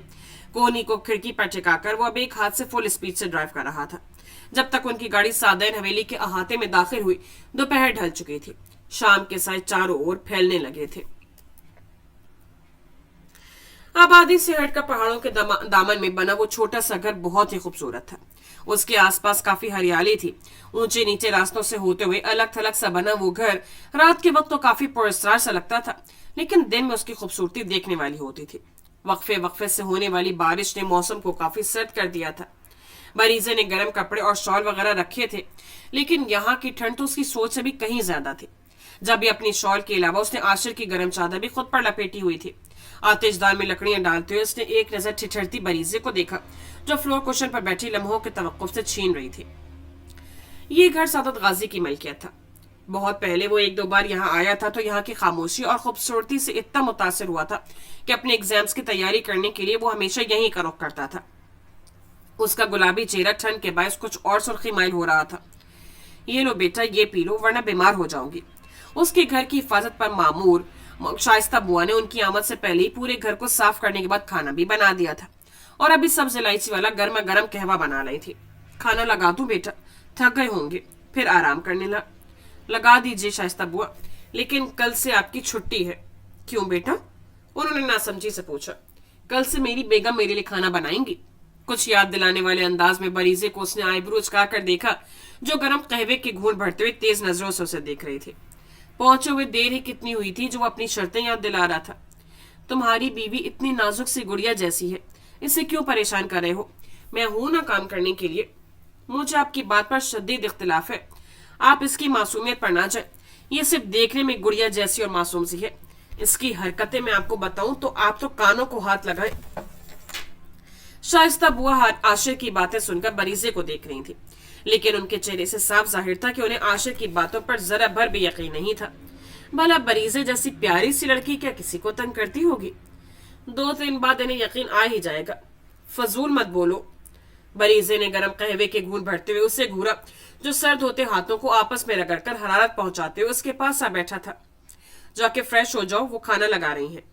ना महसूस अंदाज में थोड़ा दूर होते हुए उससे कहा। वो कहकर गई है तुम गुड़िया जैसी मासूम सी हो। हैरत है, मेरी बीवी में ये खासियतें हैं और मुझे ही मालूम नहीं। सोफे की बैग पर कोहनी जमाकर उसकी जाने मुकम्मल रुख किए वो उसे पजल कर रहा था। हाँ, तो तुम्हें मेरे साथ लड़ाई झगड़े करने से फुर्सत मिलेगी तो तुम्हें पता चलेगा ना कि मेरे अंदर क्या क्या खासियत मौजूद है। अब मैं अपने सारे लड़ाई झगड़े को एक तरफ फुर्सत से तुम्हें समझना चाहता हूँ, तो तुम दूर भाग रही हो। आशिर ने उसके गाल पर झूलती लटको उंगली पर लपेटते हुए कहा। उसके गंभीर लहजे और आंखों के शोक रंग उसे हवास बाख्ता कर रहे थे। तुम हो ही फजूल इंसान। साइड पर पड़ा कुशन उठाकर उसके मुंह पर मारते हुए फौरन ही अपनी जगह से उठ खड़ी हुई। उसे शिद्दत से एहसास हो रहा था कि यहां आकर उसने गलती ही की थी। ट्राउजर और ढीली ढाली टी शर्ट पहने वो डाइनिंग हॉल में आया तो पहले से ही उसे सरबराही कुर्सी पर विराजमान देकर उसकी तेवरियां चढ़ी। रात ही तो तुम्हें निकाला था, अभी फिर आ गई हो। उसके दाएं हाथ पड़ी चेयर खिसकाकर बैठते हुए साथी उसे शर्म दिलानी चाहिए। नींद की कमी और थकान की वजह से उसका चेहरा भी कुछ सता हुआ लग रहा था। सब्ज आंखें भी कुछ गुलाबी माइल हो रही थी। आने वाली दिनों की मसरूफियत का असर अभी से पड़ना शुरू हो गया था। उसका एक पैर लाहौर में होता था तो दूसरा इस्लामाबाद में। मुझे मेरे घर आने से तुम और तुम्हारा कानून दोनों ही नहीं रोक सकते। उसका इत्मीनान काबिले दीद था। कांटे की मदद से प्लेट में पड़े ताजा कटे हुए फलों के टुकड़े वो नफासत से खाती मुस्कुराती नजरों से उसे देखकर बोली। वैसे ये सुबह ही सुबह किसके जनाजे में शिरकत करके आ रही हो? हतान ने ऑरेंज जूस गिलास में निकालते उसकी तैयारी पर चोट की थी। व्हाइट कलर की फ्रॉक पर डेनिम की शर्ट जैकेट पहने, लबों पर शोक सी सुर्ख रंग की लिपस्टिक लगा रखी थी। स्ट्रेट बालों में लूज कर्ल्स डालकर उन्हें ऊंची पोनी टेल में कैद कर रखा था, जिस पर व्हाइट रिबन बंधी हुई थी। वो अपने सुनहरे बालों को जो भी शक्ल देती थी सभी उस पर सूट करते थे। उसकी फजूल गोई पर उसे घूर कर रह गई, जिसके चेहरे पर रात के वाक़े की जरा सी भी रमक नहीं थी। वैसे मुझे खुफिया जराये से इत्तला मिली है कि नामालूम फर्द ने कर्नल बशीर को काफी मारपीट का निशाना बनाया है। सुंबल का अंदाज चौकी लिए हुए था। बास्केट में से सेब उठाकर उस पर दान काटते हुए वो मुस्कुरा दिया। तुम्हारे उस खुफिया जराये की गर्दन में अपने हाथ से तोड़ दूंगा। वो जवाब में कुछ कहने ही लगी थी कि दरवाजा से दाखिल होते शख्स ने बुलंद आवाज में गुड मॉर्निंग कहा तो सुंबल के सारे अल्फाज हलक में ही अटक गए थे। दरवाजे की जानिब उसकी पुश थी, वो उसे देख नहीं पाई थी, सिर्फ उसकी आवाज सुनकर ही अपनी जगह ठहर गई थी। अगर देख लेती तो पत्थर की मूरत बन जाती। लग रहा था सदियों बाद उसकी आवाज कानों में गूंजी है। Control yourself Sumbal, please control yourself. कांटे में फंसे सेब के टुकड़े पर उसकी गिरफ्त सख्त होती जा रही थी। उसके चेहरे के बदलते रंगों से बेन्यास वो उबैर को मॉर्निंग विश करता न्यूज़पेपर की सुर्खियों पर नजर दौड़ा रहा था। वो सरबराही कुर्सी पर बैठी थी, हतान दाई जाने बैठा हुआ था। उबैर ने जब उसकी बाईं हाथ वाली कुर्सी खींची तो उसके दिल की रफ्तार मुद्धम पड़ने लगी थी। कैसी हो स्नो वाइट? तो उसने बैठते हुए बराह रास्त उसे मुखातिब किया तो सुम्बुल दाऊद ने बेसाख्त अपनी लंबी पलकें उठाकर उसकी शहदरंग आंखों में देखा, जिनमें नर्म सा तासुर था। उसकी आंखों में ढूंढने से भी सुम्बुल को अपने लिए किसी किस्म का कोई एहसास नहीं मिलता था। वहीं सुम्बुल की निगाहों में जुगनू सी रोशनी चमक उठी थी। जाने कितनी सदियों बाद वो चेहरा देखना उसे नसीब हुआ था। पहले तो वो ज्यादातर क्लीन शेव रहता था, लेकिन आज उसके वजीह चेहरे पर हल्की हल्की सी मौजूद बियर्ड ने उसकी वजाहत में और भी इजाफा कर दिया था। White long sleeveless T shirt पहने पहले के मुकाबले में वो कुछ वीक लग रहा था, लेकिन कुछ नहीं बदला था तो उसकी जानलेवा मुस्कुराहट और सीधे गाल में पड़ता वो डिम्पल, जिस पर पहले दिन की तरह आज भी सुम्बुल का दिल डूब कर उभरा था। घने स्याह बालों को एक तरफ सेट किए उसके बालों की नोकें उसकी पेशानी पर बिखर आई थी। वो क्यों था इतना प्यारा? उसने बेसाख्ता खुद को डपटते हुए उस पर से अपनी नजरें हटाकर उस बात को नजरअंदाज किए सपाट चेहरे के साथ अपनी पेट की दायरे मुतवज्जे होती बचे हुए फलों के टुकड़े खाने लगी। पलकों में लफ्ज़ वाज़े थी। उबैर ने कनखियों से हतान को देखा तो उसने नाइल्मी से शाने उचका दिए। मेरे ख्याल से स्नो तुमसे खफा है। उसके चेहरे से शरीर से लहजे पर सुम्बुल ने खफगी भरी निगाह उस पर डाली। मैं गैर जरूरी लोगों से खफा नहीं हुआ करती। प्लेट पर एक खिसकाकर वो उठ खड़ी हुई। नीचे पड़े बैग का स्ट्रिप कंधे पर डालते हुए मेज पर पड़ा फोन और गाड़ी की चाबी उठाते हुए उस सकते लहजे में बोली, साबिर बंगश केस का जो काम तुमसे कहा था, अगर वो कर दिया हो तो उसकी फाइल मुझे कोर्ट भिजवा देना। एक गलत निकाह भी उबैर पर डाले बगैर वो हतान को ताकीद करते हुए हील्स की टिक टिक करती रूम से बाहर निकल गई थी। क्या हुआ इसे? वो जो मुट्ठी बनाकर लबों पर रखते उसके दहकते रंग को देख रहा था। उसके जाने के बाद हतान से गोया हुआ। मालूम नहीं, रात को तो बड़ी मुश्किल से तुमसे मिलने से रोका था और अभी कोई लिफ्ट ही नहीं करवा रही तुम्हें। शायद इसलिए नाराज है कि मैंने आने से पहले इत्तला नहीं दी से। सुम्बुल की छोड़ी हुई प्लेट को देखते हुए उसे इजहार ख्याल किया, जिसमें कटे हुए फल वैसे ही पड़े थे। तुमने जाने से पहले भी कब बताया था उसे? हतान की लापरवाह से अंदाज पर उसने खफीफ से जुम्बिश दी सर को, जबकि बाहर गाड़ी का दरवाजा खोलकर अंदर बैठते हुए उसने दोनों हाथों में स्टीयरिंग थामे सर भी उसी पर गिरा दिया था। उसे देखने के लिए दिल तड़पता रहता है और जब वो सामने आता है तो उसे एक नजर भी नहीं देखा जाता। मैं क्या करूं? अपनी बेबसी पर उसे जी भर कर रोना आ रहा था, लेकिन वो रो नहीं सकती थी। उससे अपने अहद को तोड़ना नहीं था। उस शख्स की वजह से वो जितने आंसू बहा चुकी थी वो काफी थे। अब उबैर की बारी थी। गहरी सांस लेते हुए उसने स्टीयरिंग से सर उठाया, दाईं बाईं झूलती लटों को कान के पीछे किया, फिर गाड़ी स्टार्ट कर दी। अभी वो गाड़ी बढ़ाने ही लगी थी जब फोन गुनगुना उठा। एयरबड कानों में लगाते उसने कॉल गेस की तो उसके असिस्टेंट ने जो खबर उसे सुनाई थी वो बेसाख्ता उसकी आंखों में तेज दिखाई देने लगा। क्या बकवास कर रहे हो एलेक्स? नींद पे तो नहीं होना तुम? वो जो गाड़ी को रिवर्स करने लगी थी, झटके से पैर ब्रेक पर जा पड़ा था। ठीक है, मैं पहुंचती हूँ ऑफिस। गुस्से से एयरबड खींचकर कान से निकालते हुए उसे डैशबोर्ड पर फेंका, फिर झटके से गाड़ी दाऊद मेंशन से निकाल ले गई थी। कोर्ट के अहाते में गाड़ी रोका वो बाहर निकलते हुए उसने आंखों पर गॉगल्स चढ़ाए, हाथ में हैंड बैग पकड़े, तेज कदमों से राहदारी में चलते हुए दाई तरफ मुड़ते हुए सबसे पहले कमरे का दरवाजा खोलकर अंदर दाखिल हुई, जहां एलेक्स कुछ परेशानी से मेज से टेक लगाए खड़ा नाखून कोता रहा था। सुम्बुल की पहली निगाह चेयर पर बैठी उस लड़की पर गई थी जिसने चादर में खुद को छुपा रखा था। उसके साथ उसकी माँ भी दूसरी चेयर पर बैठी थी, जिसने सुम्बुल को देखते ही अपनी जगह से उठते हुए उसे सलाम किया। अस्सलाम वालेकुम वकील साहिबा। सुम्बुल की जीरक नजरें उस ज़ईफ औरत के चेहरे के उतार चढ़ाव को बखूबी देख रही थी। सर के इशारे से जवाब देते हुए बैग मेज पर रखकर अपनी रॉकिंग चेयर संभाली। कुछ देर पहले एलेक्स का फोन आया था मेरे पास। मुझे यकीन नहीं आया ये सुनकर कि आप साबिर बंगश के खिलाफ केस वापस लेना चाहती हैं। सुम्बुल का अंदाज ठहराव लिए हुए था। वो कुछ तजब्जुब का शिकार नजर आने लगी। वकील साहिबा, वो बड़े लोग हैं, हम उनका मुकाबला नहीं कर सकते। वो हमसे केस वापस लेने को धमका रहा है। कभी राह चलते उसके आदमी रोककर बदतमीजी करते हैं, तो कभी घर में आकर डराने की कोशिश करते हैं। हमें इंसाफ नहीं चाहिए, हमें बस उसे छुटकारा चाहिए। हाथों को जोड़े वो रोते हुए बेबसी से सुम्बुल से फरियाद कर रही थी। यह तो और भी अच्छी बात है, इससे आपका केस मजीद स्ट्रांग होगा। 3 दिन बाद केस की दूसरी पेशी है। ऐन मुमकिन है कि फैसला आ जाएगा। उनके सामने पड़ी चेयर पर बैठते हुए वो उनके हाथ थामते हुए रिसान से समझाते हुए बोली, लेकिन वकील साहिबा, माँ जी, आपको मुझ पर तो एतमाद है ना? आप मेरा यकीन करें, सब मुझ पर छोड़ दें। मैंने आपको इंसाफ दिलवाने का वादा किया है तो मैं उसे जरूर पूरा करूंगी। उसका लहजा काफी नरम सा था। और उसके आदमी अब आपको बिल्कुल भी तंग नहीं करेंगे, इसकी गारंटी मैं आपको देती हूँ। सालार से मुलाकात हुई थी कोर्ट में। जूस के 2 घूंट भरते हुए उसने सरसरी से लहजे में बताया तो कांटे में फंसाते फल के टुकड़े को उसका हाथ लम्हे को थमा था, लेकिन दूसरे ही सेकंड वो उसे उठाकर मुंह में डाल गया, जैसे उसे इस बात से कोई फर्क ही नहीं पड़ा था। उसे मालूम हो चुका है कि तुम पाकिस्तान में हो और ये भी कि तुम मेरे साथ हो। उसे कोई इंटरेस्ट न लेते देख फिर भी उसने बात जारी रखी, एक दफा उससे मिल लो, बहुत परेशान है। मैंने इतना मुस्तरिब उसे कभी नहीं देखा। ब्रेड में हाफ फ्राई एग रखकर उसे फोल्ड करके उसने उबैर की प्लेट में रखते हुए कुछ नरमी से कहा। सालार की हालत देखकर हकीकत में उसका दिल दुखा था। मैं उससे मिलना नहीं चाहता। उबैर की सरसी आवाज डाइनिंग हॉल में उभरी। अपनी तरफ से वो बात ही खत्म कर गया था। मजीद वो कुछ नहीं सुनना चाहता था। अगर हतान दाऊद की जगह कोई दूसरा शख्स होता तो उसके इस सर्द और सपाट अंदाज को देखकर दोबारा उसे मुखातिब करने की जुर्रत भी न करता, लेकिन मुकाबिल वो शख्स था जिस पर चाह कर भी उबैर गुस्सा नहीं कर सकता था, उसे उसकी हद में रहने के लिए नहीं कह सकता था। उसके नजदीक ऐसा कोई शख्स नहीं था जिसके कंधे पर सर रखकर वो अपने दिल की सारी बातें उससे आराम से शेयर कर लेता, मां सिवाय हतान दाऊद के।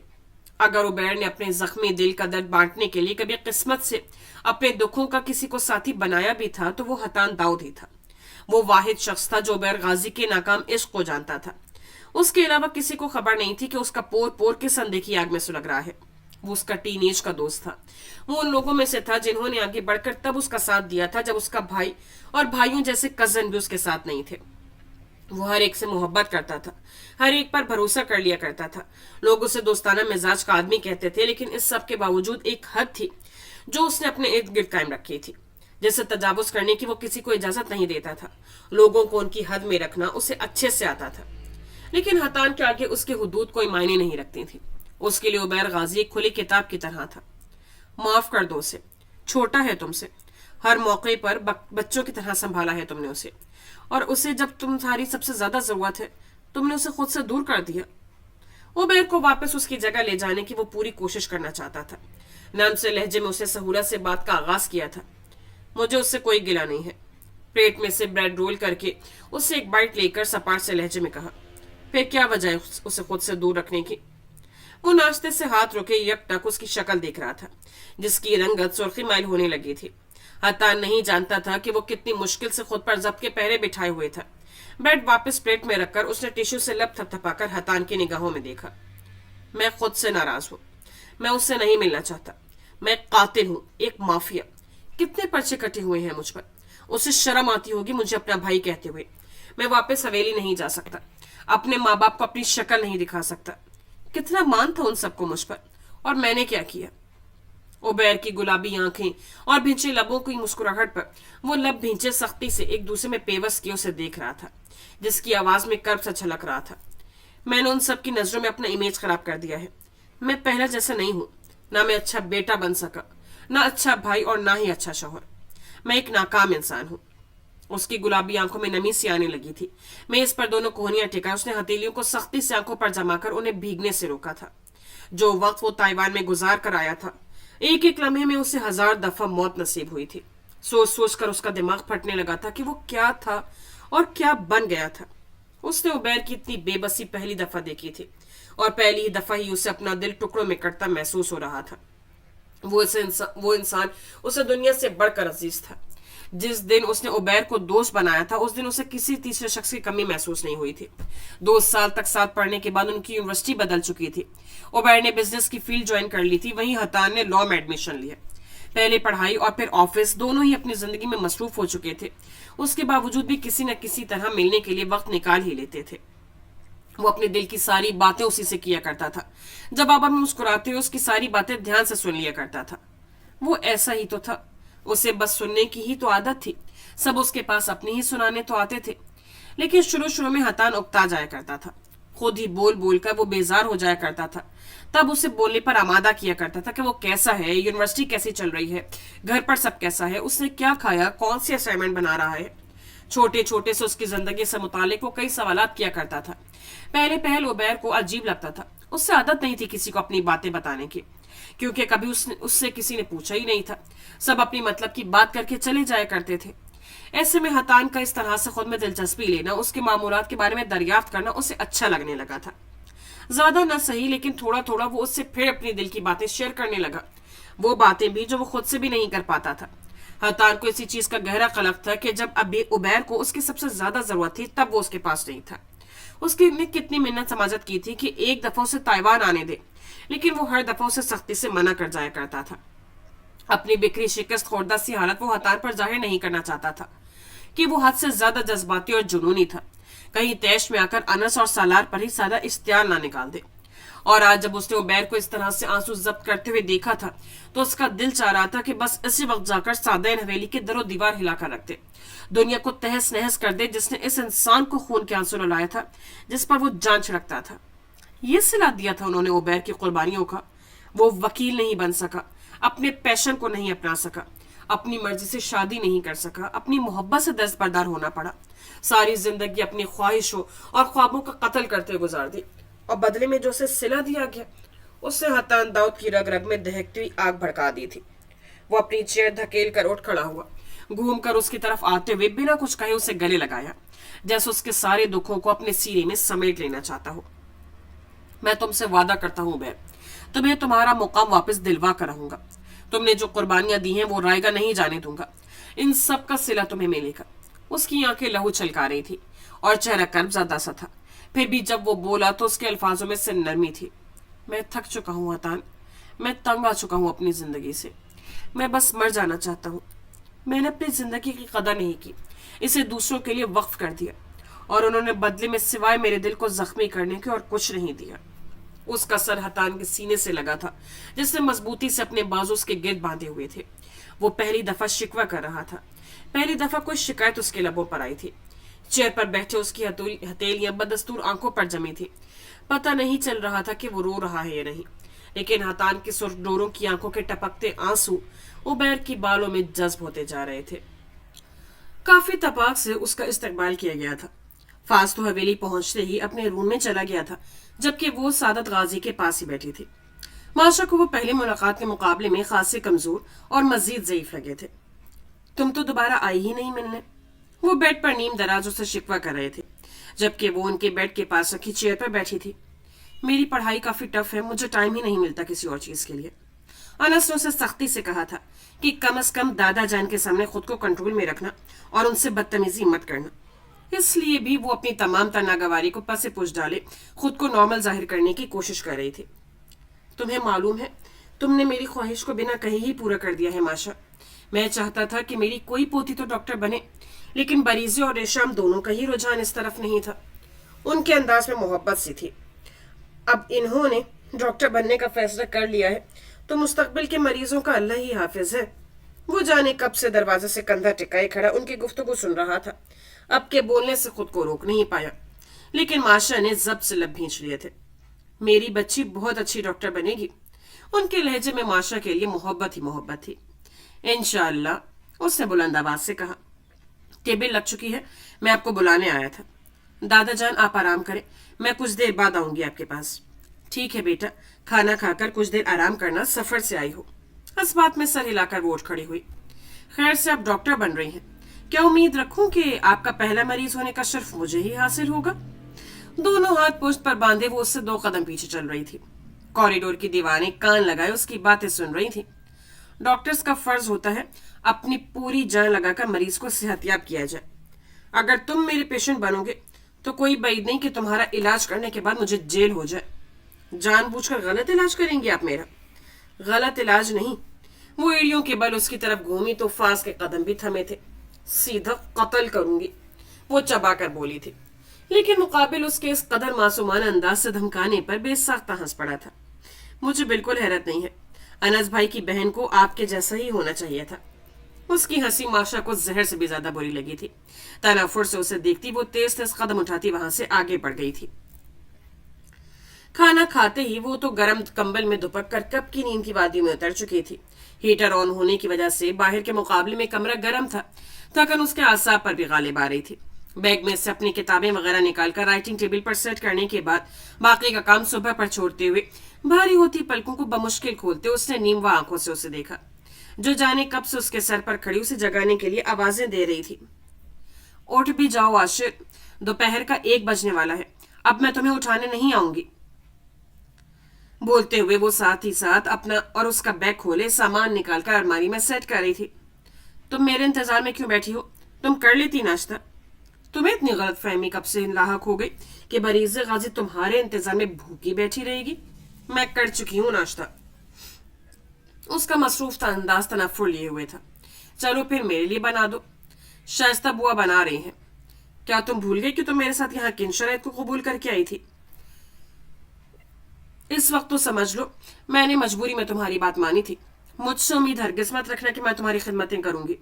अपनी बात से पीछे हट रही हो। तुम्हें जो समझना है तुम समझ सकते हो। अपने काम में हनूज मसरूफ वो असली अंदाज में तनफुर से बोली।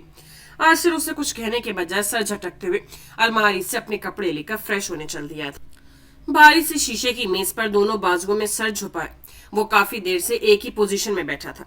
जैद को उसने सख्ती से कहा था कि उसकी इजाजत के बगैर किसी को रूम में मत देने देना।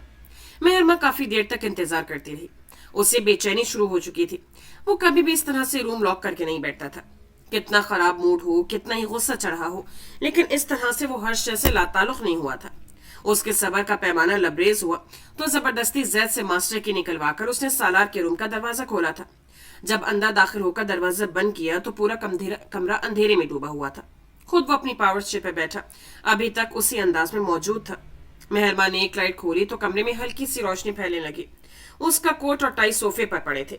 कफलिंग्स भी उसकी हील के नीचे आते हुए मातम कना हुए थे। मेज पर से सर उठाकर पीछे होते हुए वो सीट की पोस्ट से सटका गया था। मेहरमा तो उसकी हालत देखती रह गई थी। पेशानी पर बिखरे बाल, करबनाक सा चेहरा और सुर्खियों से भरी हुई आंखें नम सी थी, जिन्हें उसने हाथ की पोस्ट से रगड़ डाला था। क्यों आई हो यहाँ? जब मैंने मना किया था किसी को यहाँ आने से। वो छत पर लगे तेजी से चलते पंखे को देखते हुए भारी सी आवाज में उससे मुखातिब हुआ। मैं किसी नहीं हूं। जरा से लफ्जों में उससे बहुत कुछ जताया था। पलके मीच कर उसने गहरी सांस हवा के सुपुर्द की। 2 उंगलियों से पेशानी मसलता हुआ वो मेहरमा को बहुत बिखरा बिखरा सा लगा। तुम्हारी तबीयत मुझे ठीक नहीं लग रही, चलो हम कहीं बाहर चलते हैं।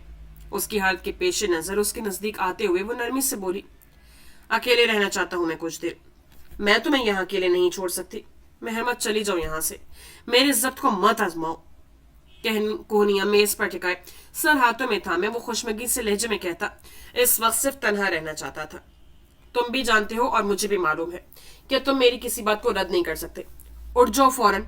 धोन से कहते हुए उसने सोफे पर से उसका कोट उठाकर बाजू पर डाला, फिर दोबारा उसके करीब आकर उसकी कोहनी थामकर उसे उठने पर जोर दिया। सालार ने सुर्ख से निगाहें उस पर डाली थी। अगर मेहरमा की जगह कोई और इस अंदाज से उसके साथ पेश आने का सोचता भी तो वो पहली फुर्सत में अपनी जान से जाता। लेकिन सामने मेहरमा सुल्तान खड़ी थी। उसे खुद पर ज़ुल्म था कि वो सालार के साथ जो चाहे सलूक करे, वो बदले में उफ भी नहीं करेगा। और ये कोई गलत भी ना था। वो उसकी असिस्टेंट होकर भी उसे ऑर्डर देती थी, उससे आंखें दिखाती थी, जो चाहती उस अंदाज में उससे बात करती थी, जो चाहती उससे मनवा लेती थी। बदले में वो उसे कुछ भी नहीं कह पाता था। सर को खम देकर उसकी हर बात मानता चला जाता था। एक वही तो थी जो उसके दिल को भाई थी। उसे देखता था तो दिल धड़कता था। वो नजर न आती थी तो वो बगावत पर उतर आता था। धड़कनों की रवानी सुस्त पड़ जाती थी। वो उस लड़की से अनजाने में मोहब्बत कर चुका था, लेकिन उसे अपनी आदत नहीं बनाना चाहता था। अपनी मोहब्बत को इस हद तक नहीं ले जाना चाहता था कि उसके अलावा कुछ नजर ही ना आए। वो उसका असीर नहीं होना चाहता था। उसे अपने हवासों पर सवार नहीं करना चाहता था। जो इंसान अपने कॉल का पक्का था, जिसे खुद पर इंतहा का कंट्रोल था, वो समझता था कि वो सिर्फ अपने गुस्से के हाथों बेबस है, कि गुस्से में वो आपे से बाहर हो जाया करता है और खुद को संभाल नहीं पाता। उसके लिए इंकशाफ काफी हैरान कुन था कि सिर्फ एक गुस्सा नहीं था जिसके हाथों वो बेबसी महसूस करता था। इस लिस्ट में मेहरमा सुल्तान भी शामिल हो चुकी थी। वो उसे देखने से खुद को रोक नहीं पाता था। वो खामोशी से उसे अपने हवासों पर सवार होते देख चुका था, उसका असीर हो चुका था। उसकी बातों से, उसके गुस्से से, उसकी गजाली आंखों की घूरियों से उसे इश्क हो चुका था। मुझे तुम्हारी ये आदत बहुत बुरी लगती है। जब तुम डिप्रेस्ड होते हो तो ऐसे रूम लॉक करके अंधेरा करके बैठ जाते हो। ऐसे मसले का हल कैसे निकलेगा? मेहरमा के बाजू पर से कोट उठाकर पहनते हुए वो साथ ही उसकी मशहूर कौन सी आवाज का असर अपने जहन पर होता महसूस कर रहा था। स्टाफ अपने बॉस की ये हालत देखेगा तो समझेगा कि ना जाने कितनी स्ट्रॉन्ग ड्रग्स की ओवरडोज ले रखी है तुमने। हील पहनने होने के बावजूद भी वो बमुश्किल उसके कद के बराबर आ रही थी, वरना सालार के बुलंद कद कामत के आगे वो उसके कंधे तक आ पाती थी। मखरूती उंगलियों से उसकी पेशानी पर बिखरे बाल संवारते हुए वो अफसोस से कहते हुए घूम कर मेज की दूसरी जाने बढ़ी। वहां से उसका वॉलेट और फोन उठाकर हैंडबैग में डाला, फिर उसकी जाने मुतवज्जो हुई। यूनानी देवता का मुजस्मा बनकर खड़े हो गए हो, अब चलो भी। भारी सा ग्लास फॉल धकेल कर बाहर जाते हुए उसे तंबी करते निकल गई थी। वो पीछे खड़ा सीने पर हाथ रखे दिल की धड़कनों को संभालता रह गया था। अपने बालों को छुआ तो उसकी उंगलियों की नरमाहट का असर सीधा दिल पर जा लगा था। जैद को कुछ जरूरी हिदायत करते हुए वो नीचे पार्किंग में आया तो वो पहले ही उसकी गाड़ी से टेक लगाए खड़ी उसके मुंतजिर थे। उसके करीब आते ही मेहरमा ने अपनी हथेली उसकी जानिब बढ़ाई, जिससे उसने इस्तेफामी अंदाज में अबरोच कर देखा। गाड़ी की चाबी। उसके मुतालबे में सालार ने बेसख्त नफी में सर हिलाया। फ्रंट सीट पर बैठो और बताओ कि कहाँ जाना है, मैं ले जाता हूँ। उसके साफ इनकार पर मेहरमा ने तुनक कर उसे देखा। पहली बार तो ये कि मैं पहली बार ड्राइव नहीं कर रही जो तुम ऐसे मना कर रहे हो, और दूसरी बात तुम मुझे लेकर नहीं जा रही बल्कि मैं तुम्हें लेकर जा रही हूँ।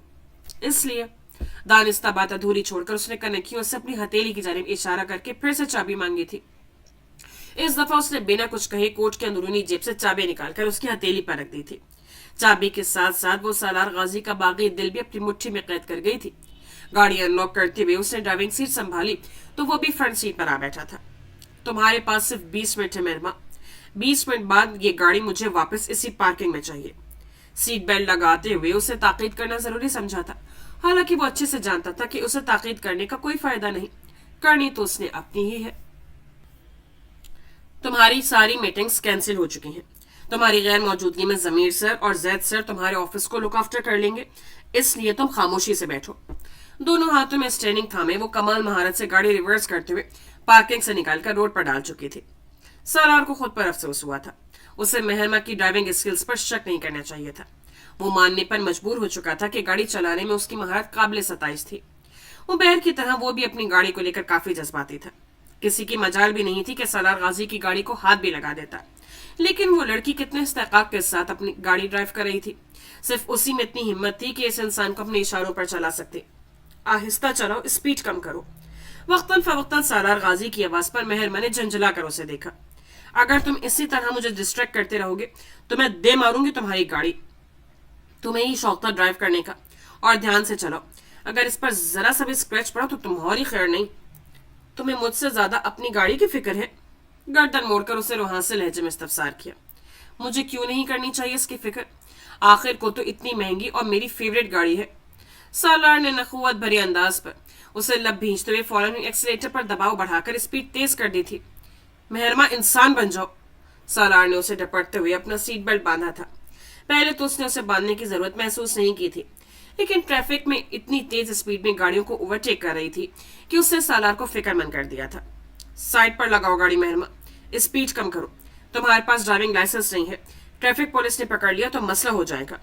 तैश को दबाए वो उसे धीमे और नरम लहजे में मुसलसल खाल करने की कोशिश कर रहा था। जानता था कि अगर उस पर जरा सा भी गुस्सा करता तो उसने और जद पर आ जाना था।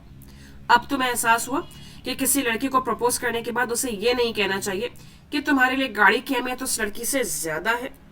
स्पीड को नॉर्मल करते हुए वो पेशानी पर बल लिए तीखे लहजे में बोली तो उसने गहरी सांस लेते हुए खुद को कुछ सख्त कहने से बाज ही रखा था, क्योंकि सामने ही ट्रैफिक पुलिस के कुछ एहलकार उन्हें साइड पर रुकने का इशारा कर रहे थे। सालार की निगाहों में देखने की उसे जुर्रत भी नहीं की थी। थूक निगलते हुए गाड़ी की स्पीड कम कर दी थी। साइड पर रुको। अब क्या इन्हें भी डिच करके गाड़ी भगानी है तुमने? उससे खोलती हुई आवाज पर मेहरमा ने नाराज सी निगाह उस पर डालते हुए मुंह फुलाकर गाड़ी एक तरफ ले जाकर रोकी, फिर सीने पर बाजू लपेटकर नाराजगी से पेशानी पर बल सजा लिए। ऐसे ही बैठे रहना, अगर बाहर निकली तो मुझसे बुरा कोई नहीं होगा। सीट बेल्ट हटाकर आंखों पर गॉगल्स चढ़ाते हुए उसने उंगली उठाकर उसे धमकाया था, जो खिलाफ तवक्को कुछ नहीं बोली थी। पुलिस ऑफिसर उसकी तरफ का शीशा बजा रहे थे, लेकिन मेहरमा ने नीचे नहीं किया, क्योंकि सालार गाजी गाड़ी के कागजात निकालकर खुद ही बाहर निकल गया था। अपने पीछे से दरवाजा भी बंद कर दिया था, जिसकी वजह से वो सुन नहीं पा रही थी कि बाहर वो उनसे क्या बात कर रहा है। ओवर स्पीडिंग की वजह से आपका चालान कटेगा। गाड़ी के कागजात और ड्राइविंग लाइसेंस दिखाइए। वो पेशे वाराना अंदाज में सालार से मुखातिब था, जिसने कागजात उसकी जाने बढ़ा दिए थे। ये आपका ड्राइविंग लाइसेंस है, मोहतरमा का दिखाइए। कागजात उलट पुलट कर देखते हुए उसने कहा, वही बनवाने जा रहे हैं। मोहतरमा ने कुछ अर्से पहले ही ड्राइविंग सीखी है, आज फाइनल टेस्ट के बाद मिल जाएगा लाइसेंस। उसने पहली दफा झूठ का सहारा लिया था। वो नहीं चाहता था कि मेहरमा के पास लाइसेंस न होने की वजह से उन्हें थाने का चक्कर लगाना पड़े। उसके जबरदस्ती मुस्कुराहट चेहरे पर सजाकर कहने पर ऑफिसर ने बेतासुर निगाहों से उसे देखा। वो दिन भर दर्जनों ऐसे केसेस देखते थे। उन्हें सब खबर होती थी कि कौन झूठ बोल रहा है और कौन ड्रामा कर रहा है। जिस तरीके से बेखौफ खतर आपकी मोहतरमा गाड़ी चला रही थी, वो देखकर लगता नहीं है कि उन्होंने कुछ दिन पहले गाड़ी चलाना सीखी है। उसके सादे से लहजे में तंज की आमेजिश थी। फिर पेन से कुछ लिखते हुए रसीद फाड़कर उसकी जाने बढ़ाई। सिर्फ ओवर स्पीडिंग का चालान है, उसने जताना जरूरी समझा था, जबकि वो तो आपकी मोहतरमा के लफ्जों के सहर में खुद को जकड़ा महसूस कर रहा था। बेवजह ही खूबसूरत सी मुस्कुराहट लबों पर उभर आई थी। नवाजिश। उसने सर को खम देकर चालान की रकम अदा की, फिर ड्राइविंग सीट की तरफ आकर उसका शीशे बजाया, जिसने फौरन से नीचे कर दिया था। मामला निपट गया। अब बाहर निकलो। हम अभी डेस्टिनेशन पर नहीं पहुंचे हैं। तुम्हें जहां जाना है मैं ले जाऊंगा। गाड़ी मैं ही चलाऊंगी। फिर सारे रास्ते तुम चालान करवाती हुई जाओगी। तुम्हारे पास पैसों की कौन सी कमी है? चंद हजार मेरी खातिर खर्च कर दोगे तो तुम्हारे खजाने खत्म नहीं हो जाएंगे। वो कुछ नरूठे से अंदाज में बोलकर सालार गाजी को चुप लगा गई थी। वो चंद हजार की बात कर रही थी। वो तो अपनी जान उसके सफेद के तौर पर वारने को तैयार बैठा था। मुझे डर है कि तुम मुझे यहीं से वापस ले जाओगे, इसलिए मुझे करने दो ड्राइव। वापसी पर मैं पक्का तुम्हें तंग नहीं करूंगी, तुम ही कर लेना। इस दफा वो बिना कुछ कहे वापस घूमकर अपनी जगह पर आकर बैठ गया था। वैसे तुम्हें पता है, मेरा पहले भी 1-2 बार चालान हो चुका है, वो भी सिर्फ ओवर स्पीडिंग की वजह से। लेकिन मैं क्या करूं, मुझे इतना मजा आता है तेज स्पीड में गाड़ी भगाने में। यूं लगता है जैसे मैं इस दुनिया की कैद से फरार हो रही हूँ। विंडो स्क्रीन पर नजरें जमाए वो पुरजोशी से बोलती हुई गाहे बगाहे उसे भी देख लेती थी, जिसने गाड़ी का रुख शहर से बाहर के रास्ते की जानिब होते देख सर पीछे की जानिब टिकाकर रुख उसकी तरफ कर रखा था। सीने पर बाजू लपेटे वो बिना पलकें झपकाए उसे बोलते हुए देख रहा था। वो खुद से इतराफ कर रहा था कि उसे पूरी जिंदगी में इतने पुरसुकून लम्हे कभी नहीं गुजारे थे। मेहरमा को देखना और उसकी बातों को सुनना उसे दुनिया से बेगाना कर दिया करता था। इस वक्त उसके साथ यही हो रहा था। खुद पर से उसका कंट्रोल खत्म हो रहा था। बाज़ औक़ात उसे देखने में वो इतना महव हो जाता था कि उसकी बातें भी उसे सुनाई नहीं देती थी। वो बस खामोशी से उसके हिलते हुए लबों को देखता रहता था। मरीज़ अगर यहाँ होती तो वो भी तुमसे मिलकर बहुत खुश होती। पेट में थोड़े से चावल निकाले खाने से ज्यादा उसका ध्यान रेशम और आयमा गाजी से बातें करने में था। उनके अलावा फाज भी वहीं मौजूद था, जो सरबराही कुर्सी पर विराजमान सारी तवज्जो अपने खाने के ऊपर रखे हुए था। उन 3 खवातीन की बातों में उसे जरा भर भी दिलचस्पी नहीं थी। जिस चेहरे में दिल की दिलचस्पी थी, बस कनखियों से हर थोड़ी देर बाद उसे ही देखने की कोशिश कर रहा था, जो उसकी मौजूदगी से ही लाताल्लुक बनी हुई थी। तुम्हारी आंखें इतनी सुर्ख क्यों हो रही हैं? नींद पूरी नहीं कर रहे तुम ठीक से? रायमा ने अचानक उसे मुखातिब करके फिक्रमंदी से कहा, तो फास ने लम्हे भर कर चौंक कर उन्हें देखा। फिर पानी का गिलास रबों से लगाते हुए शाने उचकाए। काफी दिनों से ठीक से सो नहीं पाया हूँ पुप्पो। पहले मुझे सिर्फ आशय की फिक्र रहती थी कि वो अपनी लापरवाही की वजह से खुद पर बिल्कुल ध्यान नहीं देता, और अब तुम भी उसकी तरह होते जा रहे हो। सोहबत का असर है पुप्पो, रेशाम ने मुस्कुराकर छेड़ा। फिक्र ना करे, आपके बेटे को तो मेरी बहन सीधा करके ही वापस लाएगी। फास का अंदाज भी महफूज सा था। मुझे तो ये समझ में नहीं आता कि दोनों में से हमदर्दी किसके साथ करनी चाहिए। दोनों ही माशाल्लाह एक से बढ़कर एक है। माशा अपनी प्लेट पर झुकी बचे हुए खाने को खत्म कर रही थी जब रायमा ने उसके सर पर हाथ फेरा। तुम्हारे वालिदैन से मैं मिली नहीं हूँ, लेकिन मुझे यकीन है वो यकीनन बहुत अच्छे इंसान रहे होंगे। अच्छे इंसान को हमेशा अपनी अच्छाई की कीमत अदा करनी पड़ती है। उसके तराशीदा से लबों पर जख्मी सी मुस्कुराहट थी। फास की नजरें बेसाख्ता ही उसके जानिब उठी थी, लेकिन वो कमाल महारत से अपनी जानिब उठी उसकी हर नजर को नजरअंदाज कर रही थी। हमारा गांव बहुत खूबसूरत है, मेरे साथ चलोगी देखने? रेशाम ने अपना भारी हाथ उसके हाथ पर रखकर अपनाइयत से पूछा। ये ठीक रहेगा, तुम दोनों फास के साथ जाकर घूमा कुछ दे, तब तक अनस भी आ जाएगा।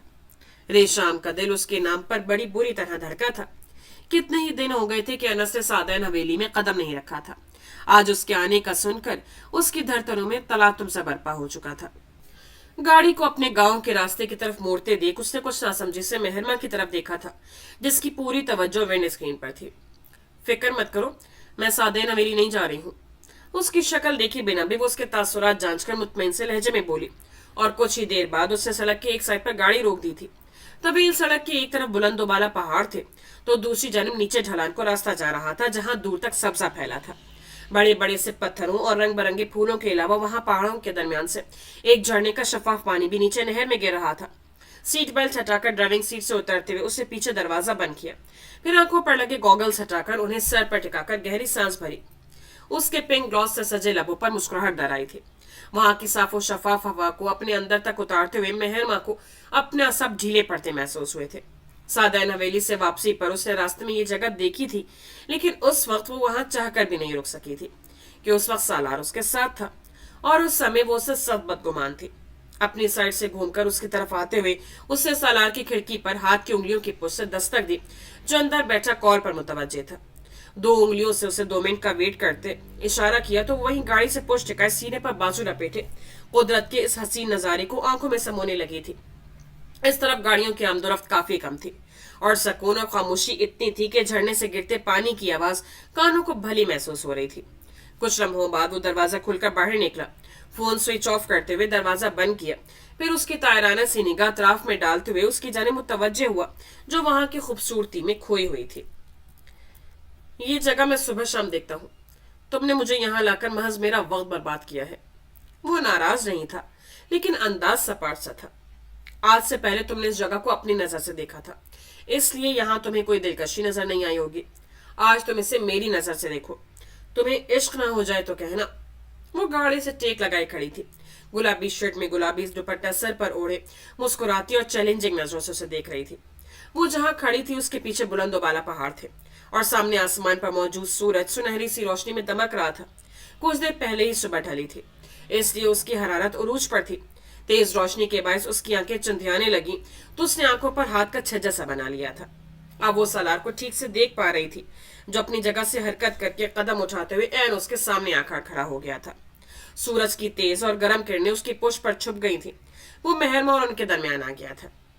उसकी इस हरकत पर सूरज खफा सा होकर और तपने लगा था। अगर मैं कहूं कि मैं पहले इश्क कर चुका हूं तो? गहरी नजरें उसके चेहरे पर गाड़ रखी थी। वो एक लम्हे को पजल हुई थी। उसकी नजरों की तपिश के आगे तो सूरज की तपिश भी कुछ नहीं थी, लेकिन जल्दी खुद को संभाल कर वो अपनी जोन में लौटी थी। तो मैं कहूंगी कि तुम्हारे इश्क में बरकत हो जाएगी, तुम्हारा इश्क और बढ़ जाएगा। इश्क में बरकत खैर की अलामत तो नहीं है। आशिक का नुकसान होगा, वो अपना आप भूला बैठेगा। भूल जाने दो, इश्क कीरा मैं वालों के लिए नहीं है। सालार ने खामोशी से चंद लम्हे बगौर उसकी चमकती आंखों में देखा, फिर गहरी सांस लेता नफी में सर हिला गया। किताबें कम पढ़ा करो। उसके सर पर टिके गॉगल्स को खींचकर उसकी आंखों पर लाते हुए वो ताकीद करता रुख पलट गया था। सूरज की किरणों से उसकी खूबसूरत आंखों को बचाने की अपनी सी कोशिश की थी। फिर नीचे की नहर की तरफ जाने का रास्ता देखने लगा तो मेहरमा उसकी पुश को घूरती रह गई। इस तरफ से हो। सेकंड में पूरी जगह का जायजा लेते उसने ढलान की जानिब कदम बढ़ाए, फिर कुछ कदम नीचे उतरने के बाद उसने हाथ बढ़ाया तो मेहरमा ने कुछ झिझकते हुए अपना हाथ उसकी हथेली पर रख दिया। जैसे मजबूती से पकड़े वो ध्यान से नीचे उतरने लगा। ढलान का रास्ता बहुत छोटा सा था, 2 मिनट में ही वो नीचे उतर चुके थे। ये क्या पहन रखा है तुमने? सालार की निगाह उसके पैरों में पड़ी थी, जो नाजुक सी सिल्वर हील्स में मुकीद थे। कैपरी पर गुलाबी फूलदार लॉन्ग शर्ट के साथ उसने हमरंगी दुपट्टा ले रखा था। कानों में भी सिल्वर झुमकियां डाल रखी थी, जो उसके सर को हरकत देने पर यहाँ से वहां झूल रही थी। सालार को यह बात अच्छे से मालूम थी कि वो एक ही रंग के कपड़े जेबतन करने की शौकीन थी, जिनमें किसी दूसरे रंग की आमेजिश नहीं होती थी। लेकिन उसका ये रूप बहुत कम उसे देखने को मिलता था, क्योंकि वो बहुत कम इस तरह की ड्रेसिंग किया करती थी। गुलाबी रंग में उसका रंग भी गुलाब की तरह दमक रहा था। क्या सुनहरी, क्या गुलाबी, उसको मेहरमा पर हर रंग जचता था। जब तुम्हें यहाँ इस तरह की जगह पर आना था तो जॉगर्स क्यों नहीं पहने तुमने? उसकी नाजुक सी हील्स पर वो उसे झपट रहा था, क्योंकि वहां की जमीन काफी पथरीली थी। सब्जे के साथ साथ छोटे बड़े नुकीले पत्थरों के साथ खारदार झाड़ियां भी हर जगह मौजूद थी। सालार को इसी चीज की फिक्र थी कि कहीं उसके पैर जख्मी ना हो जाए। इन कपड़ों पर जॉगर्स पहनकर मैंने अपना मजाक नहीं बनवाना था, वो नखुवत से कहती अपना हाथ उसकी गिरफ्त से निकालकर आगे बढ़ गई। उससे कभी नहीं बदलना था, वो आज भी वैसी ही थी। अपनी ड्रेसिंग और स्टाइलिंग पर को कॉम्प्रोमाइज नहीं करती थी। नहर के किनारे काफी सारे बड़े बड़े जिसामत के पत्थर पड़े थे जिनके आसपास खुशनुमा और खुश रंग के फूल खिले थे। अपनी सारी सोचों और फिक्रों को जहन से निकालकर यहाँ बैठ जाओ, कुछ देर सुकून के लिए। यहाँ बैठकर मुझे मुराकबा करना है। कुछ देर बैठकर देखो, बेहतर महसूस करोगे। तुम साथ बैठ जाओ तो और बेहतर महसूस करूंगा। सालार ने बैठते हुए साथ ही उसका हाथ पकड़कर साथ बैठा लिया। दोनों पैरों को कैंची सूरत फैलाकर बैठे, सर पीछे को फेंके, खुद भी पीछे होकर दोनों हाथों को फैलाकर पत्थर पर जमाए बैठा था। चारों तरफ से वो जगह बुलंद वाला सब्जे से ढके पहाड़ों में घेरी थी। वहां की ठंडी हवा में अलग ही सुकून था। महरमा यकटक गर्दन मोड़े उसके चेहरे को देखे जा रही थी। उसकी जहानत और गुरूर से हम वक्त चमकती आंखों पर इस वक्त घनी पलकों का पर्दा पड़ा था। आंखें मूंदे मुस्कुराते लबों से वो हवाओं को अपने चेहरे और जिस्म पर पड़ते महसूस कर रहा था, जिससे एक सरूर सा उसको रगपै में सिरायत कर रहा था। महरमा को उसका चेहरा हर शय से बढ़कर अजीज था। सलार की आंखें बंद थी जब भी वो इतने इस्तेकाक से उसे बिना पलके झपकाए देखे जा रही थी, वरना आम हालात में वो अपनी इस ख्वाहिश को पूरा नहीं कर पाती थी। उसकी सहर अंगेज आंखों में देखना उसके बस की बात नहीं थी। ड्रेस शर्ट की स्लीव्स कोहनियों तक होने के बायस उसके मजबूत हाथों की उभरी रगें उसकी तवज्जो अपनी जानिब खींच रही थी। महरमा को मालूम था कि उस शख्स के जहन में किस तरह की सोचें गर्दिश कर रही हैं, किन गमों और दुखों ने उसकी मुस्कुराहट को उससे दूर कर रखा है, ये उसके इख्तियार में नहीं था, वरना उसके सारे गमों और फिक्रों को उसके अंदर से निकालकर खुद में बसा लेती। वो उससे मोहब्बत करती थी या नहीं, इसका जवाब वो आज तक अपने दिल को नहीं दे सके। लेकिन जब वो मुस्कुराता था तो महरमा के लबों पर खुद ही मुस्कुराहट खिलने लगती थी। वो परेशान होता था तो उसे भी बेमायनी से बेजारी होने लगती थी। वो सुकून में होता था तो उसे भी किसी चीज की फिक्र नहीं होती थी, वो भी सरशार रहती थी। उबैर भाई पाकिस्तान में है, वो बंद आंखों के साथ बोला तो महरमा ने बुरी तरह चौंक कर उसे देखा, जब पलके वाकिए सामने झरने से गिरते पानी को देखते हुए बोल रहा था, ये तो खुशी की बात है ना, अब तो सब पहले जैसा हो जाएगा। सालार ने झरने से निगाह हटाकर महरमा पर डाली, जिसके चेहरे पर खुशी के जगमगाते से रंग थे। कुछ भी पहले जैसा नहीं हो सकता महरमा, कुछ भी। उसकी फीकी सी मुस्कुराहट पर महरमा की मुस्कुराहट सिमटी थी। नाउमीदी की बातें क्यों कर रहे हो? उबैर सर पाकिस्तान आ चुके हैं तो बहुत जल्दी हवेली भी आ जाएंगे। तो क्या नहीं आएंगे? सालार के लब भींचने पर उससे धड़कते दिल के साथ पूछा। तुम्हें पता है महरमा, जब से मैंने होश संभाला तब से भाई को अपने बाबा की तरह मुशफिक पाया था। कहने को वो हवेली के बड़े बेटे थे, भाई से बढ़कर सबके बेहतरीन दोस्त थे। मुझे भाई से हमेशा यही शिकायत रही कि वो बाकी कजन्स को इतनी अहमियत क्यों देते हैं। उनका सगा भाई सिर्फ मैं हूं तो मुझे ही उनकी सारी तवज्जो मोहब्बत मिलनी चाहिए, लेकिन वो जितनी मोहब्बत मुझसे करते थे उतनी ही बाकी सबसे भी करते थे। उन्होंने हर कदम पर हमें संभाला, हमारी कामयाबियों पर हमारी तरह खुश हुए, नाकामियों पर हमारी हिम्मत बंधाई और गलतियों पर हमें डांटा भी करते थे। लेकिन जो बॉन्ड उनके साथ बना हुआ था वो दुनिया के किसी दूसरे इंसान से नहीं बन सकता। भाई मुझे हमेशा एक ही बात कहते थे कि तुम्हें अपने गुस्से को कंट्रोल करना सीखना है, क्योंकि हमारे कजन्स मेरे गुस्से से डरते हैं। वो मेरे रोल मॉडल थे। मैंने हमेशा उनकी आदतों को ही अपनाया, लेकिन उनका मोहब्बत से भरा दिल मैं अपना नहीं सका। वो कहते थे कि उनके बाद मुझे ही इन सबको उसी तरह जोड़े रखना है जिस तरह वो सबके साथ जुड़े रहते हैं। मुझे भी ऐसे ही करना है, क्योंकि उनके बाद मैं ही घर का बड़ा बेटा हूँ।